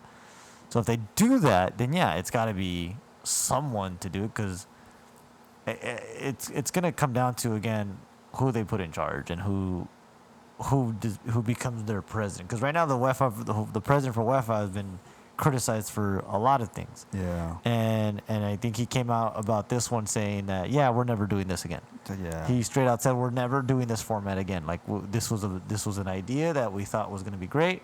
But we clearly, it was an idea set from the past president that had to be continued. Yeah, so it's the idea that again they probably thought was an idea, but now it was like, this was a bad idea. Let's not do this again, and they're not gonna do it again because he made it clear. He goes, it didn't make sense that one team literally traveled like 10,000 miles and the other one only traveled 100 miles. Or the one never, or teams that had to travel from more miles than they should, where others didn't have to travel as much. Right. Like everyone, I think, the only one that didn't travel was obviously England. They traveled for one game. Yeah. But everyone else, I guess you could say, had some fair share of traveling. But there was one team that traveled far beyond than anybody else, combined, and that they said, I can't remember who it was, but there was a couple of sort of that traveled far extensively than they should have. Yeah. So but if that were to be the case, I think what would be great about that is the fact that they do that, and that would develop the play, I guess you could say, or the level of the North and South American sides, because it's always been criticized that, you know, when it comes to the World Cup, that all the European teams tend to do better or progress further. Or they have more in the World Cup. Yeah, they have more in the sense of, you know, being more successful in the World Cup than, per se, the North American and South American teams, which isn't true, because Brazil has 5. I think Uruguay has 2. Argentina has 2. Doesn't Brazil have 6 or is it 5? 5. Oh. Germany has 4. France has 2. France has 2. Argentina has 2. Brazil, yeah. So I think there's somewhat of a split, and there's a lot of ones in between all of that. Well, I know I only say that because I think lately the last, who was the last? I guess you could say, this side of the hemisphere, which is North America and South America, was Brazil. That was the last one to win the World Cup. Yeah. Yeah, and then after that, it's been Europe Spain, Germany, France, Italy. Yeah, all the European teams. So I think that's what the conversation became about. That they've dominated that sense of winning. You know. Well, I mean, they did try. I don't know if you remember. They tried the South African World Cup when they they were allowed more African teams in there. Oh yeah, remember that yeah. year was like South Africa, yeah. Nigeria, Ivory Coast. Like, they had a lot more than usual. Yeah.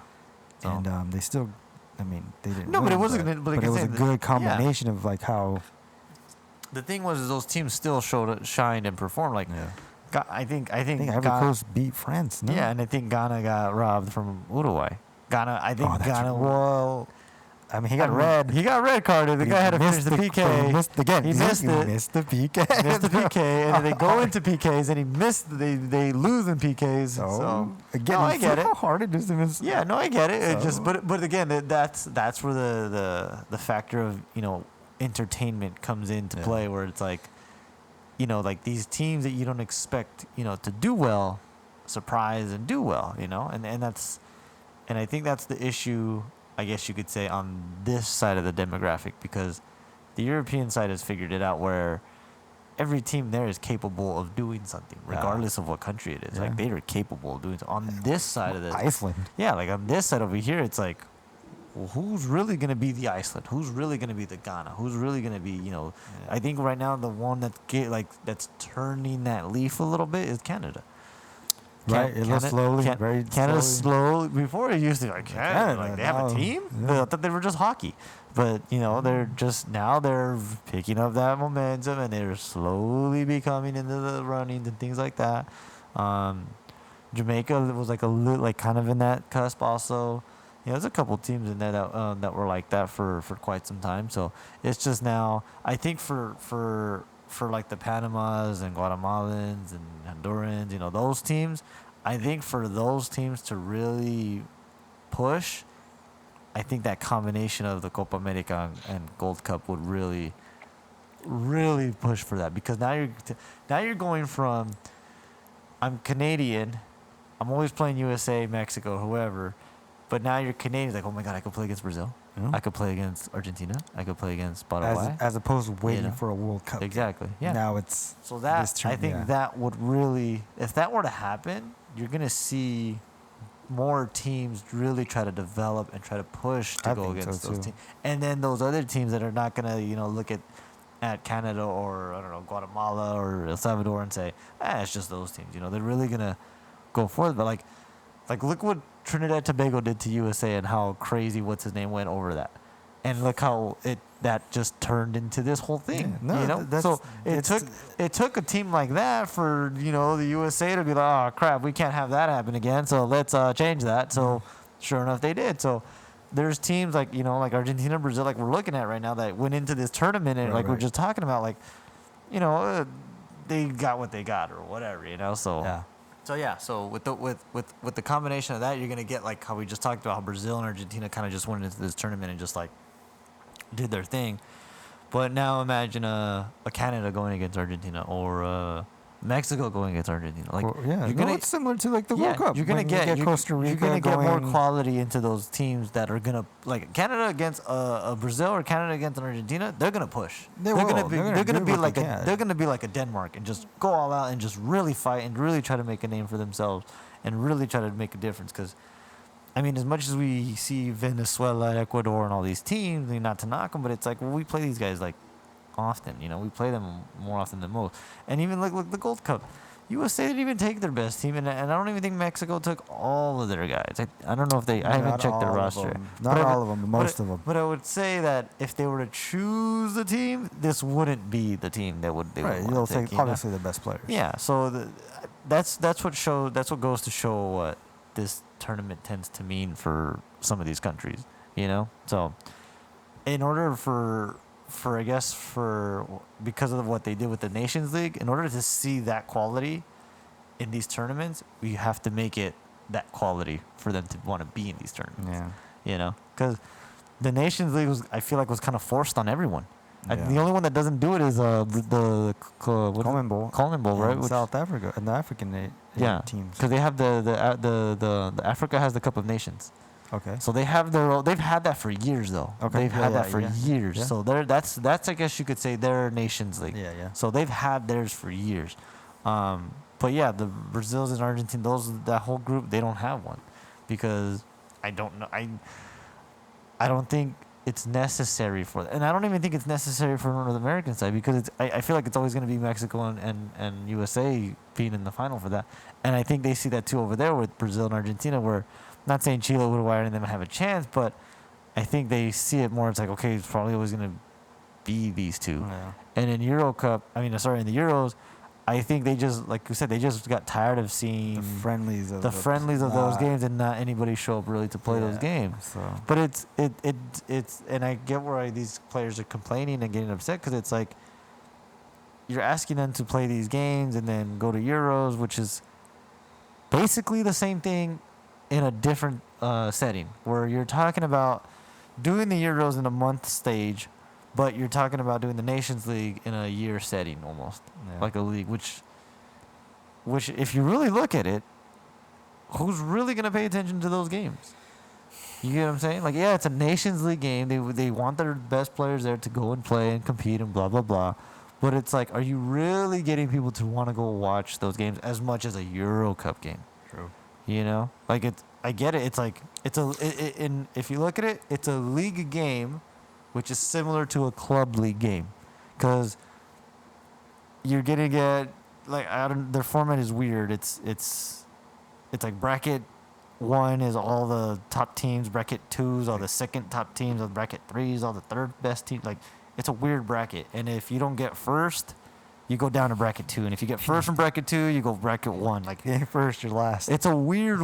It's so weird. So like, the best teams are all in one bracket, but then if they don't win their bracket, they go drop down to the second group, and now it's like all spread out. So it's a weird format. But regardless, those games are going to be considered regular league games that not everybody's going to care for and want to watch, because they're going to wait for the playoff that they do. And that's where everybody's going to pay attention and want to watch. That's in September and October. Yeah. So which you said is what, the semis now? It's the semis? Yeah, like how the Mexico one. I think I've watched maybe a few of those Nation League games that they had. And I didn't even really care about the last one when it was Portugal and the Netherlands in the final.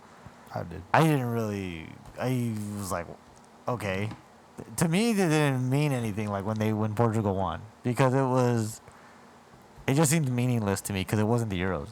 It seemed to me, because it was just a long span of teams. Because you got to remember, this tournament can go from, you start with one group in the beginning, and then you have a whole different team possibly at the end. Yeah, it's like league. It's like when the idea is a promotion relegation. Yeah, so if you don't do good, you're gonna go down to the shitty team. Yeah, but that's the point. Like, hey, you're not doing good, so why are you gonna be up here? I get that. I get that whole setting and that whole sense. But there's still Euros qualification. So even if you do shitty in this, you still do Euros qualification. If you make Euros, none of this really mattered.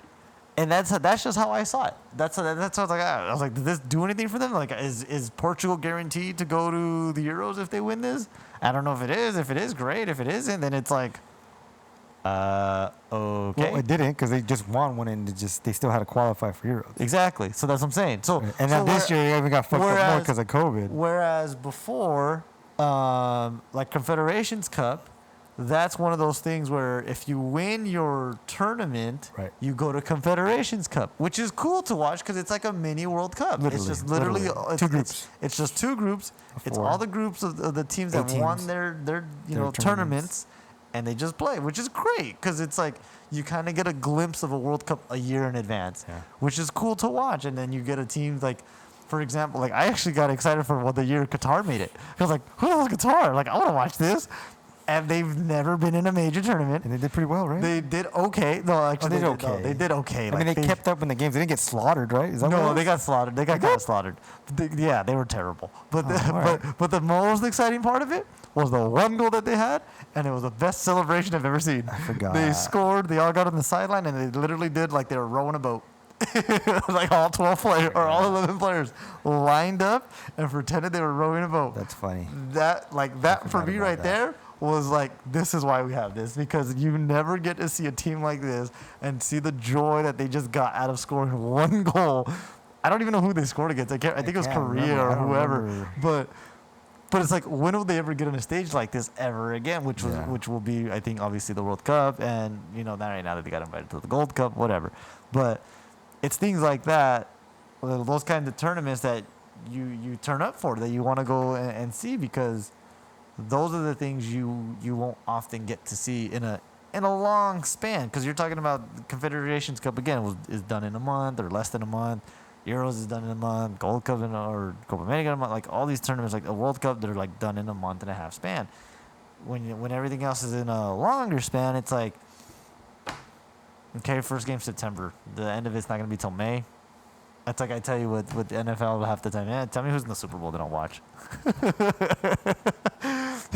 and I'm getting like that with these Nations League. It's like, do I really got to watch this? Like, they still got to qualify. They still got to do all this. So it's like, I get what they were trying to do. I understand the point of that.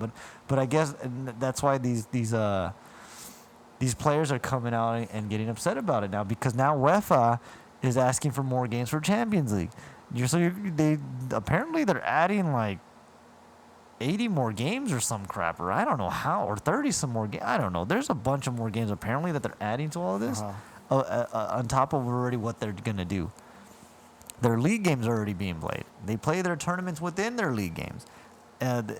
They play their nations teams. It's like, so we're as much as they say, hey, we want to see the best players at all of these games. Well, guess what? It's not going to happen, because eventually these best players are going to have to sit and rest, or else they're going to get hurt and we're not going to get to see them anymore. And that's literally what we saw already in the last the nation, when they were doing their the last games of the Nations Leagues. The last few games, remember, like France lost or France tied, or like all these teams were like barely beating everybody. And like, wait a minute, like France barely won 1-0. Like, they have everyone. Yeah. But all these guys are exhausted. They're like tired. They've been playing consistent games with Champions League, their league games, their cup games.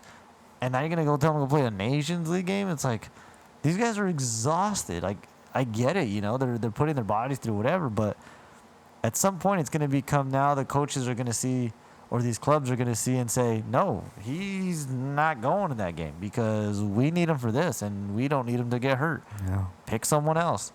And sure enough, what's going to happen? They're going to pick all the guys that nobody wanted to see to begin with. And it's going to come down. I feel like that's what's eventually going to happen, especially now with the Champions League being formatted differently. I get what you're saying, but I want to be optimistic and say, if it gets to that point, I think I'm saying it again, be optimistic in a sense of like rooting for those players to be able to shine in these tournaments that don't get to shine. Oh no, yeah. You know what I mean? Yeah. Like if it gets to that point where like a Cristiano type player or they're like, hey, I'm not gonna play, like my club doesn't want. Okay, like the guy behind you should be a guy that's okay. I want to see him play. Yeah. Like I want to see him do something in your place. It sucks that it has to be in a setting that's competitive for them to have to win these games. Like, you know, because I get that's what the friendlies were for them to go get like those guys that are behind, you know, like that whoever the starter is, the guy behind him that doesn't get to play, gets to play the friendly and, you know, and get an opportunity like that. Because that right there, there's less of a risk for those players and a little less of a risk for, you know, to either up your value or lower your value.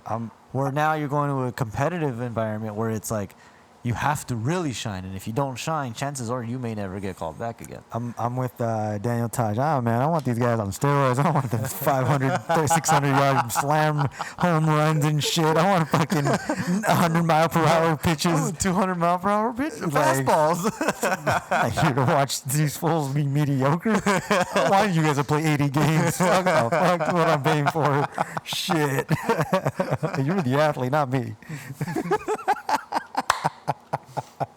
That's true, right? Right? So that's what it's like. All right.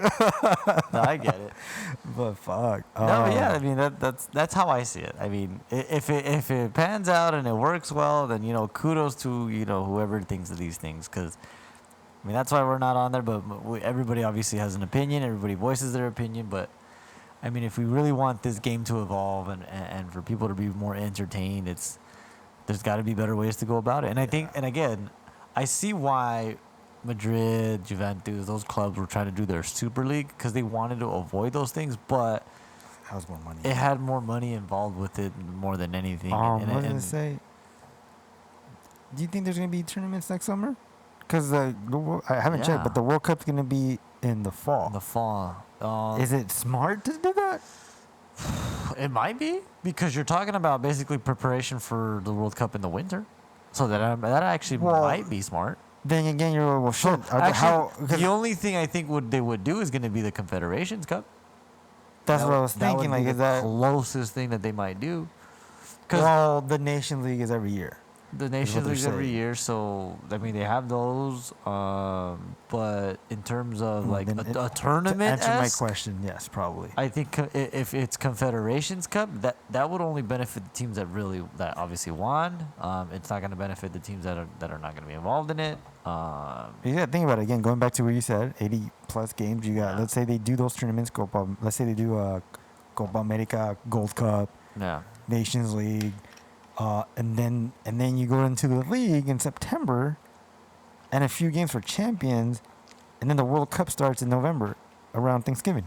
Yeah. And it ends right before Christmas. Yeah. And that's usually when Champions League is. No, I think they break after that. No, they break during the Christmas time? Yeah, because I remember last year I was checking. And then they don't come back until like February, right? It's usually like end of January, February. Yeah, like February is when they start the other round, the playoff round. Yeah, the knockout stage. Huh. So that's what I'm saying. Like, so how this next year, however they fucking pulled off all these tournaments because of COVID, it has to be like this next year has to be a decent spread of like, hey, the World Cup is in November this year. Yeah, and ends right before Christmas. So we have to work around these high-level games of league and the Champions League. Yeah, you know, because it may look like they might have to push Champions League a little further, or start it later, or hold that whole time. Unless they started earlier, because was it start of October? I haven't heard anything. No, it usually starts in September. End of September. They might have to start it early September or late August to at least accommodate to get to the group stage, and then have the playoff round still in February, to at least give that. If I were me, or if it were me or whatever, I would say you start that early on, like because everyone's season's gonna start like early August. Usually mid early this August, season I checked most of the games.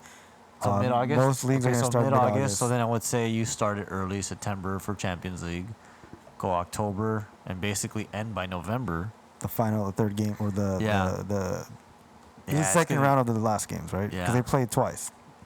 And then have a break. Obviously, have the break with the World Cup. And like a major break because you're talking about at least 2.5 weeks and to then be in your country. Everything would have to start back up probably mid-January, for like even like the leagues and the. Because I think Champions would be fine. Champions League usually if end it of goes January. if they do Champions League by mid-February, I think they would be fine still to be all the way up until May or even push it into June because if you really look at it, after World Cup, it wouldn't be anything else as far as I know. What? Like the summer tournaments. For that after the World Cup. Depends on what tournaments they're doing. Yeah, that's what I'm saying. Again, I don't know how Nations League's gonna last. I don't know if that's another league. You know what I mean? Like I think for what they're trying to do, what I'm looking at, they're trying to have soccer just nonstop, at a high level, which is intense, like we just said. Yeah. So I think that's what they're trying to do because I can't remember a summer without soccer. Yeah. Right? Yeah. It had to be some type of big tournament. Yeah. You know, because about that time you're talking about 2022 and then the 2023 and then the year after that will be another Euro Cup. Mm-hmm. For what I'm thinking, right? You know what I mean? So. Yeah, I wouldn't. So there's a lot. I think there's just a lot going on now. After this, it's gonna just be like, just hectic. Yeah. Like you know. I don't know. But we'll see. Because I haven't checked anything. There's nothing out yet. But we'll see. Yeah, I wouldn't know. But it'd be interesting to see how they like I said, how they're gonna go about with the games and stuff. So. I guess it's been interesting year for league, World Cup. World team, the national teams. Yeah. Because we just got Gold Cups next. I'm pretty sure Mexico should take it. It should be Mexico's to win. It should be Mexico's to win. But after that one game was pretty intense. Yeah, they tied, right? They tied. Yeah, Trinidad Tobago literally parked the bus the whole game. Yeah. And I'm waiting for the Mexican Taylor Twellman saying, ¿Qué estamos haciendo? You said that? No, I'm just saying. the Taylor Twellman of that? Yeah, like in Spanish. Oh, ¿Qué estamos haciendo? Who's going to be that guy? ¿Qué estamos haciendo? Osvaldo Sanchez is going to, because he talks on the, he's a pundit now. Osvaldo's going to be that guy. Osvaldo's like, ¿Qué estamos haciendo? ¿Por qué estamos perdiendo? Stop saying that damn chant. I know, right? God. No, well, I don't want to get into it. I know, but didn't it stop like 5 times or something? I heard it stopped like 5 times. If we're going to talk about it, it has to be understandable in a way where it's a horrible thing either way. Yeah. Either way, I understand why some people that are new to this game may have feel a certain way, which I get. I'm going to leave it at that. Hold on. You can leave it at that because I was getting into something else. As I go into the actual soccer aspect, the way it's being treated or taken care of per se, it's beyond stupidity to me. And that might sound odd to people, how I just said that. Yeah. But I'm saying it more in a soccer sense. I'm going to respect what's coming from and how people feel. Yeah. I respect that. I'm with it, not against it, so be it. Yeah. And like we spoke on it, I think briefly, tiny bit on the last podcast with our guest, with Anika. Yeah. The culture of it is beyond what they even know what it is. Oh, yeah. With whoever organized saying this is the rules, I think is way over their head of like not understanding what this actually is. They're going off a technicality what the word just means. Yeah. And what they want to take it as, which is horrible. Yeah. And then you go into like a lot of political things where, again, it's just crazy to me that you can't say a word that was never a word that really hurt anybody because of the culture it came from, and that culture accepted it the way it was. Yeah. So for me, it's like they really said, oh, that's bad. Let's take that and not let them use it anymore because it's bad apparently.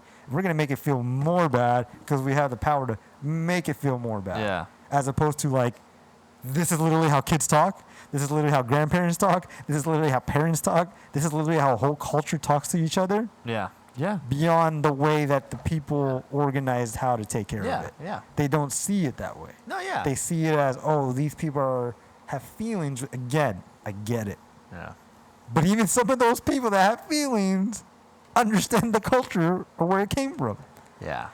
So the way they take care of it during the game is beyond me because there's even worse things that FIFA sweep under the rug. Yeah. the Italian the Italian fans are beyond crazier and have done worse. Where there is no ramifications of like, oh, you're gonna get suspended. Like, no, they just let it by and they just say, hey, they just slap their hand and say, don't do it again. Yeah.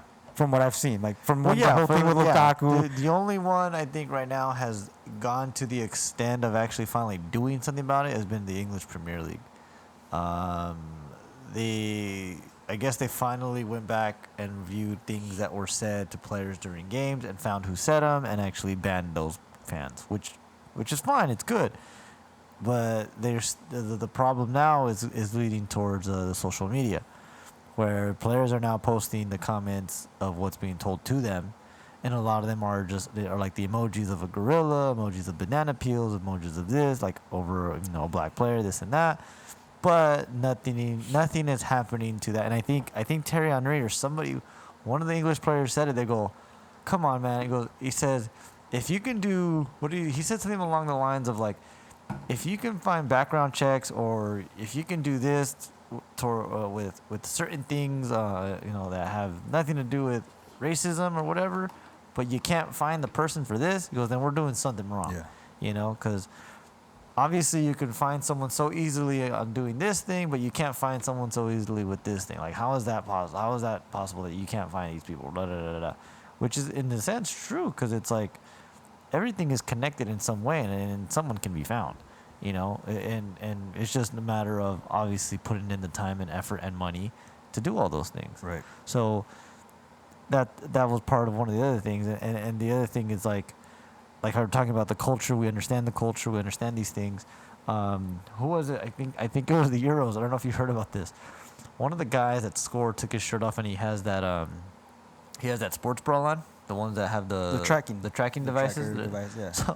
So everybody that doesn't know soccer went crazy and said, "Is he wearing a sports bra? Yeah, there's memes about it. And this and I was like, there's memes about it. There's TikToks dear Lord, I said, you guys clearly don't know the sport. Exactly. You guys clearly don't know what's going on. So you're already assuming one thing about this guy and blowing up. When in reality, the ones that know is, I've seen that even far before any of this has been used, and it wasn't even a sport before. It used to just be that simple strap around. Yeah. But the problem with those was those things were getting loose and started falling down, so then they turned it into the sports bras for them, which is no freaking big deal because everybody knows what those, or at least that play the game and understand the sport, knows exactly what those are for.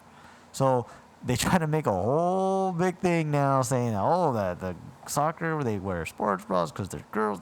It's like, no, dude. I think it was like somebody like killed that idea like instantly because they try to blow it up into something worse than what it was. But it's just good, and it goes to the show like, again, what people understand and what people don't understand, and we allow the people that don't understand to outshine the people that understand. Right. And that's my sense of that. Yeah, that's how I meant part of the issue. That's how I was going with that. Part of the issue is the fact that they allow those people to outshine those that understand, and the people that understand don't want to take the time to educate the people that don't understand. Because if you educate them, then this whole thing, not I want to say blow over, but it just becomes more understanding, because it's like every sport has a heckler in some form or some way, in terms of verbally. Now, I think with basketball right now, lately, they've been like throwing things at these players. That right there is like, that's terrible. But in the soccer culture, you go to Argentina game, it's a daily. It is a daily where you go to a European basketball game, it's similar to a soccer game. That's a daily where they're getting thrown. I mean, what game? Who was it? I think Mexico has it also. They purposely have security on the corners of the flags because they get bottles thrown at them all the goddamn time. And and when I was younger and watching those games, I was like, it was normal. Like, I didn't think of anything as bad. It's just like, oh, they're just throwing shit. And then you see all the security guards put the shields up so that way they don't hit them. Yeah. And that's it. And that's the end of it. Yeah. But, I mean, I think it was close to that, but I don't think it is as it was anymore, because I don't think they do it anymore. And what a lot of I guess you could say those teams do is they put fences now along the field. So if they throw something and it hits the fence, it's not even going to hit them. Majority of, I guess you could say, those fields. Argentina La Bombera, it used to be a fence along the end lines. Now they put a whole plexiglass so that nobody can climb it because people are literally like they would go all the way up to the stands. Yeah. And as soon as you scored, you see all of them run down and then climb the fence and then start chanting. Which is, and if anybody that was truly watching the games, is probably the coolest thing to ever see, to see those people run. Like I would always get excited when Boca Juniors scored because like, oh my God, look at all the fans. I'd be more excited looking at the fans coming down and then climbing the fence and start chanting and doing all that. I was like, oh my God, that looks so cool. Like I would want to do that.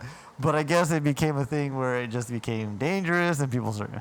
I mean, I don't think from what I see now, I think they have a plexiglass now. I don't think it's a some of them are still fences. Some of them are still fences. Like the lower tier teams, or the lower club teams. I think Boca's is now a plexiglass, but I think they still found a way to climb up there. Yeah, I'm sure they're like boosted. They still find ways to climb up there and somehow get up there. So I love them. I love the fans. Yeah, it's still. But I get, again, their culture is the passion that they have for their teams, the passion that they love for their teams.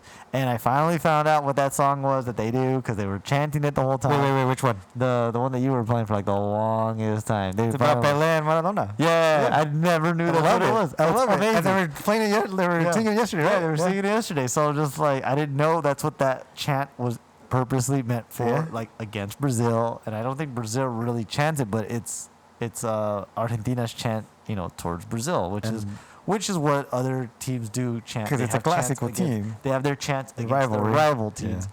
But that was a popular one that I never knew the words to. But finally hearing it yesterday, I was just like, oh my God, this is amazing. That's why I love them. I was like, this needs to be like my ringtone. I love this chant. Right. Well, that's why I love, and that's how I felt when I found out what these were. Yeah. Couple years back when I was like, this is why it's hard for me not to, again, the whole me and Messi thing, whatever. Yeah. But this is why I love them, because they're so passionate. The way they sing their songs, like, there's Celtics, they're fans. There's Premier League, but the way it sounds from them, it's just more like, it's just more. I don't know. Like, I guess the word I could say is like an elegant way that Argentina has it, because the way it resonates with Maradona and the way I seen Maradona, it's like, okay, I'm seeing the dots connect. Yeah.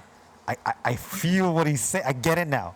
And when I started hearing that chant too, I was like, that's cool. Yeah. That's fucking cool. Like I was like it's some shit like you see the live that Aguero did yesterday. Yeah. Like literally that song sounds like we're just talking shit after the game now. Yeah. Our song is literally talking shit to you, saying that Pelé is not Maradona. Maradona is way better than him. Yeah. You know what I mean? So it's like, fuck you guys, we won. Yeah. And that's what it is. Yeah. And it's, again. And I hope, and I don't think it'll ever come to it, but I hope that it never becomes a thing where chants are no longer, like those kind of chants are no longer acceptable, because.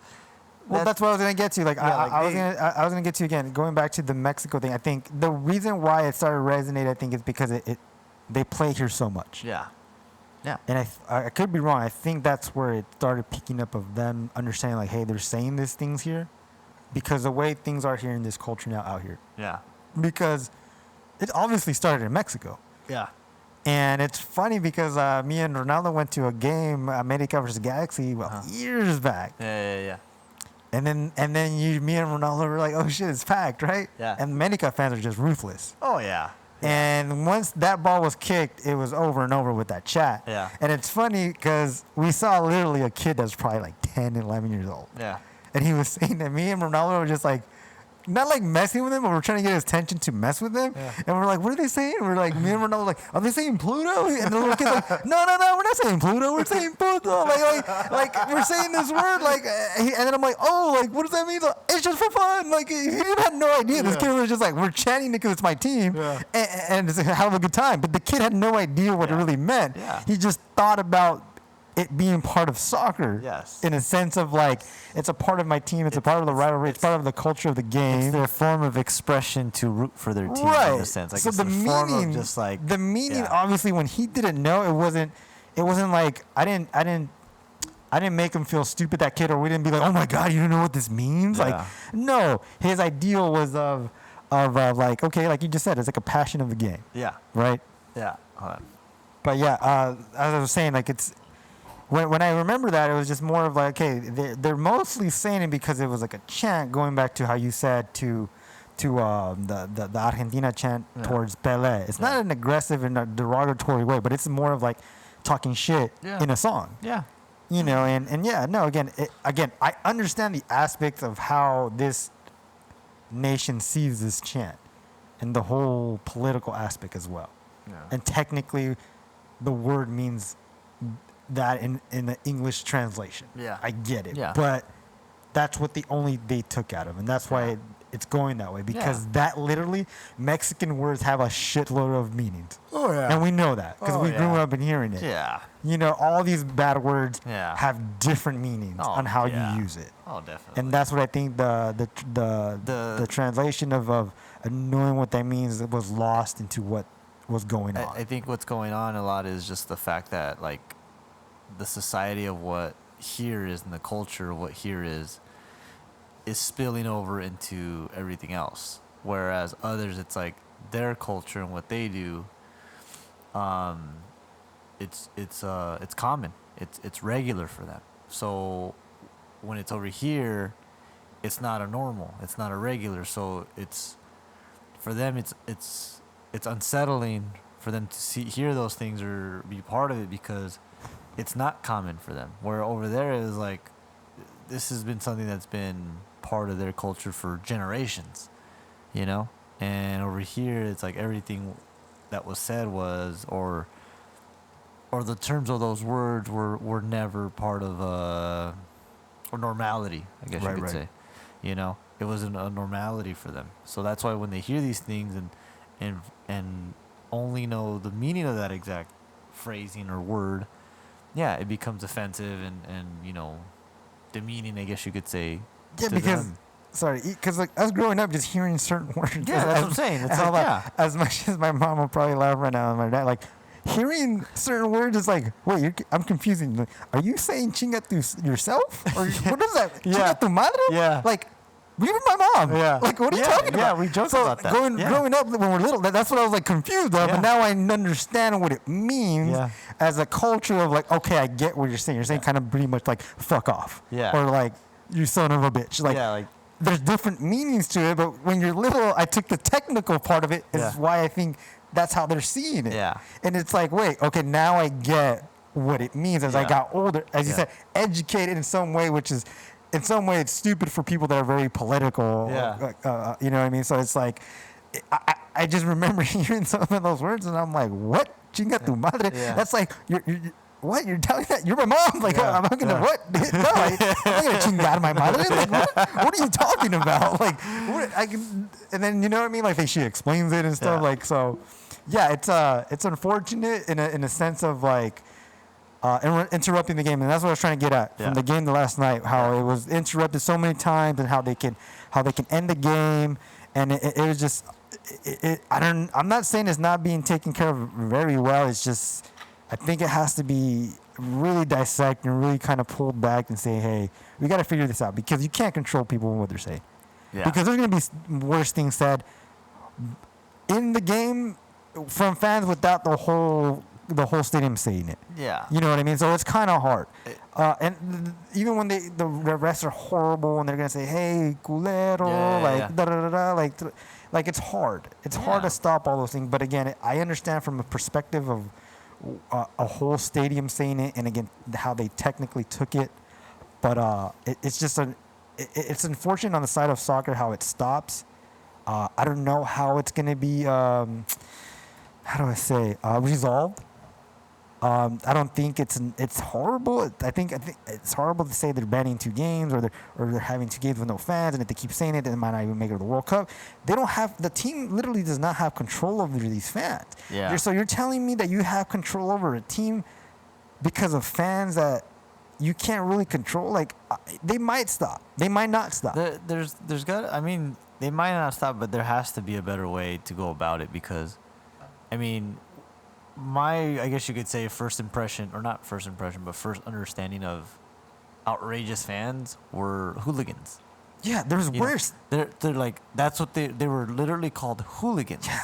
You know, there's literally a stereotypical in movies that they're hooligans. Like they're hooligans. So hooligans. It's like, the image of a hooligan or that concept is the fact that they literally are gonna try to murder you. Like that's what a hooligan is. Like they're gonna beat the crap out of you. No, they'll try to kill you. They'll try to stab you, and it's a real thing. So clearly, that still is like not as, I guess you could say, as labeled as they used to be. You know, so there came a point for that term, or that, I guess you could say, idea to change. But yeah, it's still somewhat there. It's just I don't think it's the same definition or image that was once it was before. So like I said, a hooligan was what we imagined it as. Yeah, like you're gonna get stabbed or you're gonna get beaten to death and this and that. Now we see hooligans more as just rowdy people, just really loud and just obnoxious. Like those are like well, I guess you could say what modern people would see a hooligan as now. But I think as opposed to what we saw or what we knew them as before. But so I'm sure there was something that finally changed, or they did something in the terms of, okay, we got to change the demographic of what hooligans are, this and that, and da da da da da. And I'm sure whatever they did it. And here's one way where I realized this. Being in different games in different countries. When I went to an Atlas game live, the tickets are dirt cheap. That poor people work an entire week to go to that game. Oh, yeah. Meaning the general admission section is literally 20 to 30, 40 bucks, maybe 50. Yeah. And these guys can pop that within a week to get to there and do their shit and be rowdy and crazy. Oh, yeah. As opposed to general admissions in the States, at least for popular teams, the cheapest I saw, I think, was like $75. Yeah.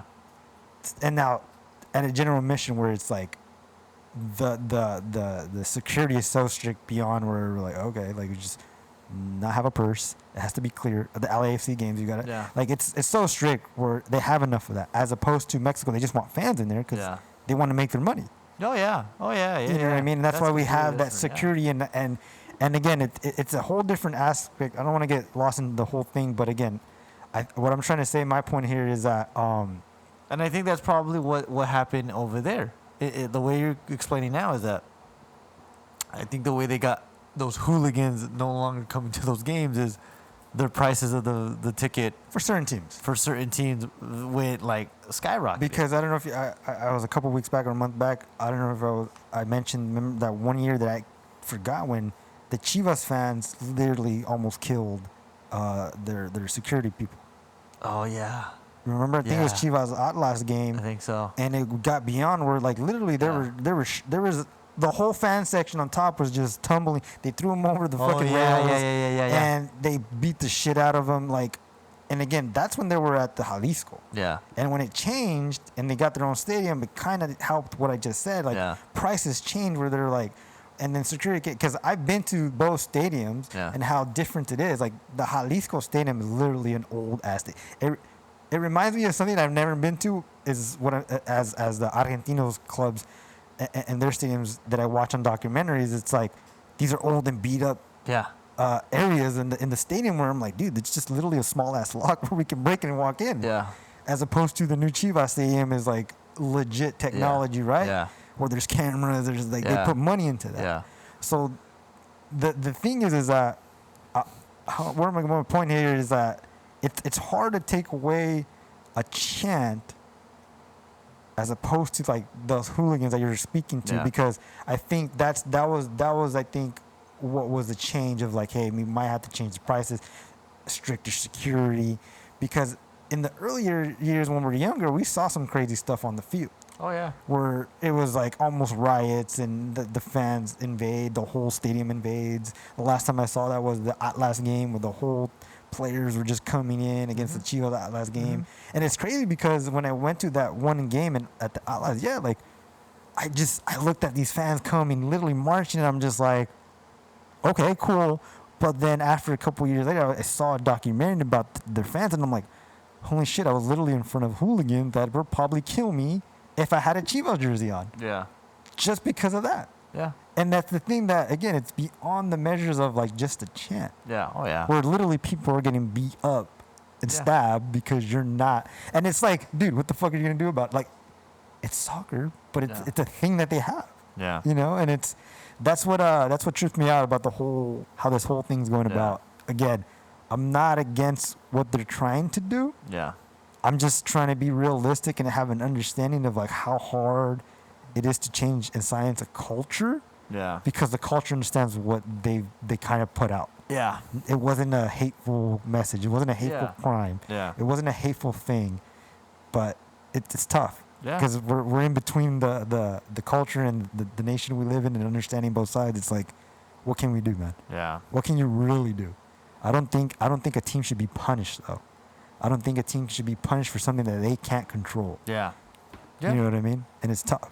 It really is. Yeah, tough. because I mean that's what they're doing in the Premier League right now. Is that these things, there's far more worse chance, I guess you could say, with them because theirs is geared towards more racism, towards the African players and things like that. The English African players or whatever. It's geared towards more of that. So they're actually trying to like go after the people rather than the teams. Because I think over there they understand that they can't do much other than than try to go after these fans that are saying these things because the teams, they don't have control over those people.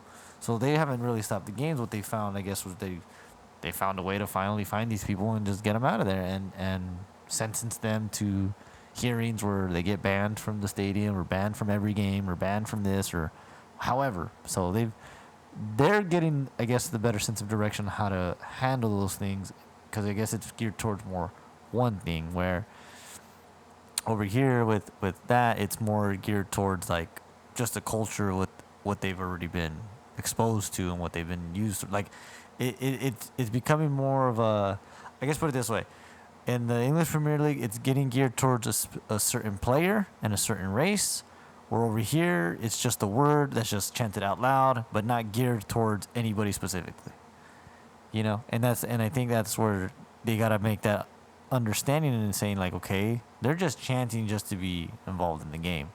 I don't think it's a chant geared towards specifically a person or a player or a race, where in other, like you said, Italy, English Premier League, other leagues, they gear it towards a specific race, which is a lot worse, in my opinion, than a chant that's just being said out loud that's not geared towards anybody. I mean, maybe it's towards a certain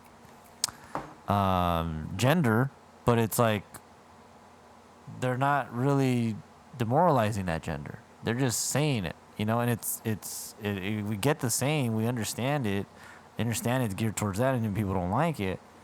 But it's like we were just saying, it's like that's just what the culture geared that saying towards, and that's what they kind of normalized in the sense of that culture because that was just a normal thing to say, but it wasn't meant that that's what it is. Right. So over here, like with the English Premier League, the other ones, they're actually gearing towards of actually being racist towards a player, and it's that I think is a lot worse because now you're talking about the specific player, families, whatever, so and so and so and so, and that's what the issue's been over there because these players are posting these comments up and showing that like, look, this account said this and that, like it's showing everything. It's like yeah, man, like how are you gonna support this team and yet you say that towards a player? Like, come on, like towards a specific player. You're not saying it towards the team. You're saying it towards a specific player and targeting a specific player. That's a lot worse. So, yeah. But that's the Mexico situation and all the other clubs and. But I think it's very inconsistent when they do it to one team, they don't do it to all the rest, and they don't. I mean, it's all under one FIFA. Yeah. You know what I mean? So it's like, and I remember somebody made a comment. I could be wrong still because I haven't done my independent research. Yeah. But apparently, Qatar has a law that you can't be gay or something like that. Well, yeah, and that was the thing with Hungary. That was the whole controversy when Hungary played Germany. That the flags, the Germany wanted to light up the stadium that they do in rainbow colors, but they didn't. They still didn't do it, but the other stadiums did. The other stadiums in the and Germany. Then when Hungary's national anthem came on, a fan got on the field and waved the flags in front of them. So I don't know what. Like, their law was passed that the teachings of homophobia or whatever or something like that or homosexuality was no longer allowed. Like it was not going to be, it was going to be non-existent to their country And then we can go even deeper and be like, hey, there's like 100 people dying just by making these stadiums, but you're good with that. FIFA. Actually, there was a small documentary I think on Vice. They were talking about it, literally talking about that whole issue. Well, yeah, that's what was brought up was that you can. They were criticizing UEFA. Those people at the time were saying you can tell these people to stop, not put up lights for this reason, but yet you can't stop, or FIFA can't stop the issue with the Qatar and their stadium and all this, and their working conditions and all that stuff. So, well, that's what I always say generally in life. We're all hypocrites in some way. Oh yeah. Every single person in this world is a hypocrite in some way. Yeah. Whereas like this is okay, but I'm gonna dust this under the rug. Yeah. So it's like again, what are we gonna do? We're just gonna keep going in circles until something actually is solved. Yeah. But I don't know, man. What else? Do you think that was it, or are we? I think that's about it, because I don't know what else is left. I mean, like I said, next thing is Gold Cup, and I'm like, well, I'm not paying attention to that till the final. Yeah, well, even that. I mean, even if that, because who depends who even goes, and then that's it. And then what? The Olympics is next. I mean, the only thing I really pay attention for to the Olympics is Usain Bolt, but I don't even think he's in it this time. I think he's done. I think he did. Yeah, he's I don't remember. Usually I just watch either that or the swimming people. And then just the swimming. Because I mean, those guys could swim pretty fast, so it's cool to see that. Badminton, bro. If they showed it, I would watch it. I think they will. They're gonna show almost every sport. Yeah, and then what? We have like a month left until August. Literally about the month. August 11th, around after that week, the season starts. Everything starts, yeah. So, yeah, that's about it, honestly. Just these players getting traded, players signing. That's about it. I think PSG finally got the players they need, or they're just screwing it more up. I feel like they're screwing it more up. You think so? I honestly thought Pochettino left, but I guess I thought he did, but he just didn't. wanted that option when the season was over. He was like, okay, if you want me, I can go if that's okay. Like that, it was like an option. So he didn't go. He's there. I don't know. Do you think they just does it look desperate? Does this look desperate? I feel like it looks desperate because if you getting Sergio Ramos, then why'd you let go of Thiago Silva? True. They've all been saying they're that. kind of doing the same thing that Barca did. It's like if you got rid of Suarez, why are you getting Aguero? Which that's a little different because it was a different president, right? You said. Yeah, so I see that. This is the same president, which is weird. Like okay. So with this PSG thing, it's like. I mean, you're getting pieces, but I think what this president looks at is like, or whoever how they get it, it's like, if I had Silva, he was on this team for a while. Yeah. He got old to me. Yeah. As me getting someone from Real because Real didn't want to pay him anymore. Meaning like, oh, he's coming from Real. Yeah. Meaning it's more of a like an up. That's how I think he sees it. That's probably, yeah. In a sense of like, oh, we can get this guy because he's from Real. Yeah. And he was actually the guy for 16 years there. Yeah. Maybe he has 2 more years in him. We'll give him that. Yeah. As opposed to like, oh, this guy's been with us all the time. We hadn't seen anything major. Yeah, he's getting a little older. I think that's how they kind of see it. It's one of those like, oh, you've been with us too long that you haven't showed me enough to give you this extension. As opposed to like, because right now the only team I guess you could say is making moves is PSG and United, right? Well, they're the only teams that can't. Well, that have been, I guess you could say, spotlighted at the move that they've made. That and they're most of the teams, like from listening to hearing, it's most of the teams that can actually afford these players because of the pandemic. It's not. I don't even think it's the pandemic. Well, because Barcelona made some pickups because of free agent. They can't afford these, so it's like again, even Messi hasn't got his full contract finished, and then when it does, they're saying possibly Griezmann has to go with somebody that's high paid because they have to afford Messi's extension or whatever he wants. And I just think a lot of these players they're valuing them too highly for them to believe that they're $100 million players.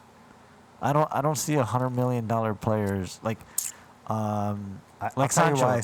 I'll tell you why. Hold on. Sancho came for, they said, for 72 million or 73 million, and now they're saying, well, if Sancho's worth 73 million, that means Jack Grealish should be worth 80 million. It's like, oh, well, hold on. He's good. Sancho's good, but I don't see them being $70 million players. Like maybe 30 at most. I would see them as. just in the fact that they've only really had one decent season. Like Haaland would be a guy that's producing goals, doing well, making an impact on a team that I would say that, yeah, okay, he's like an $80 million player, at best. Like Mbappe right now, they didn't really have that good of a season. I don't see him as a $200 million player. He's a good player. I would say, like, yeah, he'd be like a 150 or maybe a 120 type player, that's about it. But I get the long-term aspect of them, but it's like players that are at a certain value being at a certain consistency, then I would see where their value is in that. So I think you had the right idea of that aspect and that specific. Yeah. But I think this market and these players now, these teams, are seeing players more than just footballers. In a sense of, like, for example, Mbappe. Yeah. He's a young star that's coming up. He's won the World Cup. He's an attraction now. Yeah. So if I'm going to invest in someone, I think I'm going to invest in more because I want to get more out of them. More out of them, in a sense, more than just soccer. Oh, okay. And that's why when they're talking about, for example, too, Cristiano, like, hey, can he go anywhere? Well, no one can afford him because he's not going to be like Beckham and be like, hey, I'm going to play for free. Yeah. Because when Beckham did that, Beckham was a huge star, right? And he went to PSG. I'm just going to go play for free. You guys can give my money to charity. Yeah. But at that point, Beckham realized, like, I'm not the star I was once when I was coming up, when I was everywhere. I was in the spotlight. I was like a celebrity. Cristiano and Messi are literally two, like, monumental celebrities where it's like, even one of these pundits that said that I was watching a while back was, you can make more money off your own endorsements. You can play for free and let that money go around and get the players that you want. But technically, as a player like him and Messi, he's like, no, why am I going to do all these things for free? Because I know I'm good enough. But even though I'm getting all this cash back here, my value is going up. Yeah. That's why they're seeing these players as like, well, shit, we got to get them before they come up. We got to get them because it can still come up like simultaneous. There's not going to take a year. It's because if they have if they have 2 good months of playing, they're like, oh my God, we're nonstop talking about them. Endorsements come. Video stuff. Like, it just, a lot of things blow up so quick that they haven't done anything besides win games and score goals. Yeah. Where these teams are going to be like, oh shit, the value is so like high on them that they're doing it at a faster and quicker pace because I think also as well social media and the technology we have nowadays is way beyond different when we were watching Ronaldinho because we only had to watch him on the TV. Yeah. And if you had that with them now, it's like, holy shit, like they're getting endorsements because of TV. Over here now is they can get endorsements anywhere. You're talking about brands that are like, hey, we're gonna pay $100,000 just to wear this shit, or just to post this shit. You're telling me like I had one good month, you're gonna pay me $100,000? My team doesn't even pay me that. Yeah. You know what I mean? Like if they can get to that point, that's why I think that what you just said is understandable. But I think the other part of this now in these games and this where it's going, it's kind of, it sucks, but at the same time, yeah, some of these players are like, why am I gonna fucking do all this if I can get paid just by TikToking? Yeah. Yeah. Because I was able to do this amount of span of soccer, Yeah. And it sucks because it takes away of that for some of those players of like really being passionate about it and being like, hey, like I think some of these players are realizing I know what I'm worth now than just soccer. Yeah. And it's just tough. Yeah, I get it. But we'll see. I mean, I don't think that's ever going to change. I'm pretty sure the value of players are just going to go higher and higher. Well, but I mean, because I think that was added onto it now, as opposed to when we're younger and seeing these players. Yeah. You know what I mean? Like, oh yeah. There's more to it now. I think it's more than just football. These teams are using them more as much as possible because they do get that game. You're talking about Ronaldo. Cristiano Ronaldo is the most followed person in the world. He doesn't have to play soccer tomorrow. He can be like, hey, what company wants to pay me 100? He can get 10 companies right now and be like, I made more in 10 companies in 3 days than me playing a whole season. Yeah. And that's the thing that we're like, yeah, hopefully maybe one day if he wants all the best players around him, like, dude, just fucking play for free. Yeah. You know what I mean? Like, just play for free. Yeah. But they see it differently, man. Yeah. So, but we'll see. We'll see how these trade transfers go and all that. But yeah. I think that's it, man. we're good. I'm good. I'm good too. We're good. We have a good 2 hours again. Yeah. Usual. The usual. So, it'll be a while till we do the next one. Yeah. Cause yeah, I'm busy all next week. Son of a. The following week, I think I should be fine. We can. We'll try to get a guest in the next one, right? There's a guest in the works. Okay. But again, we have to work with your schedule and their schedule, so it's always a schedule thing. Oh yeah. I'm trying to get them in because all their seasons are in the preseason stage. Yeah, that's right. So, like for you two, you got tournaments. They have shit. So I get it. next weekend, like this week coming up would be good, but the following weekend I should probably be good. And then we're trying to decorate. Yeah, I see that. Trying. We'll see what we can do. We just gotta get something on the wall. Oh, we'll get to that point. We gotta figure it out. We'll frame these or something. I just don't like nailing shit on here, but we'll see. We'll figure it out. We'll get it. All right. But other than that, So we're good. we're good. All right, man. Till next time. All right, We'll see you guys.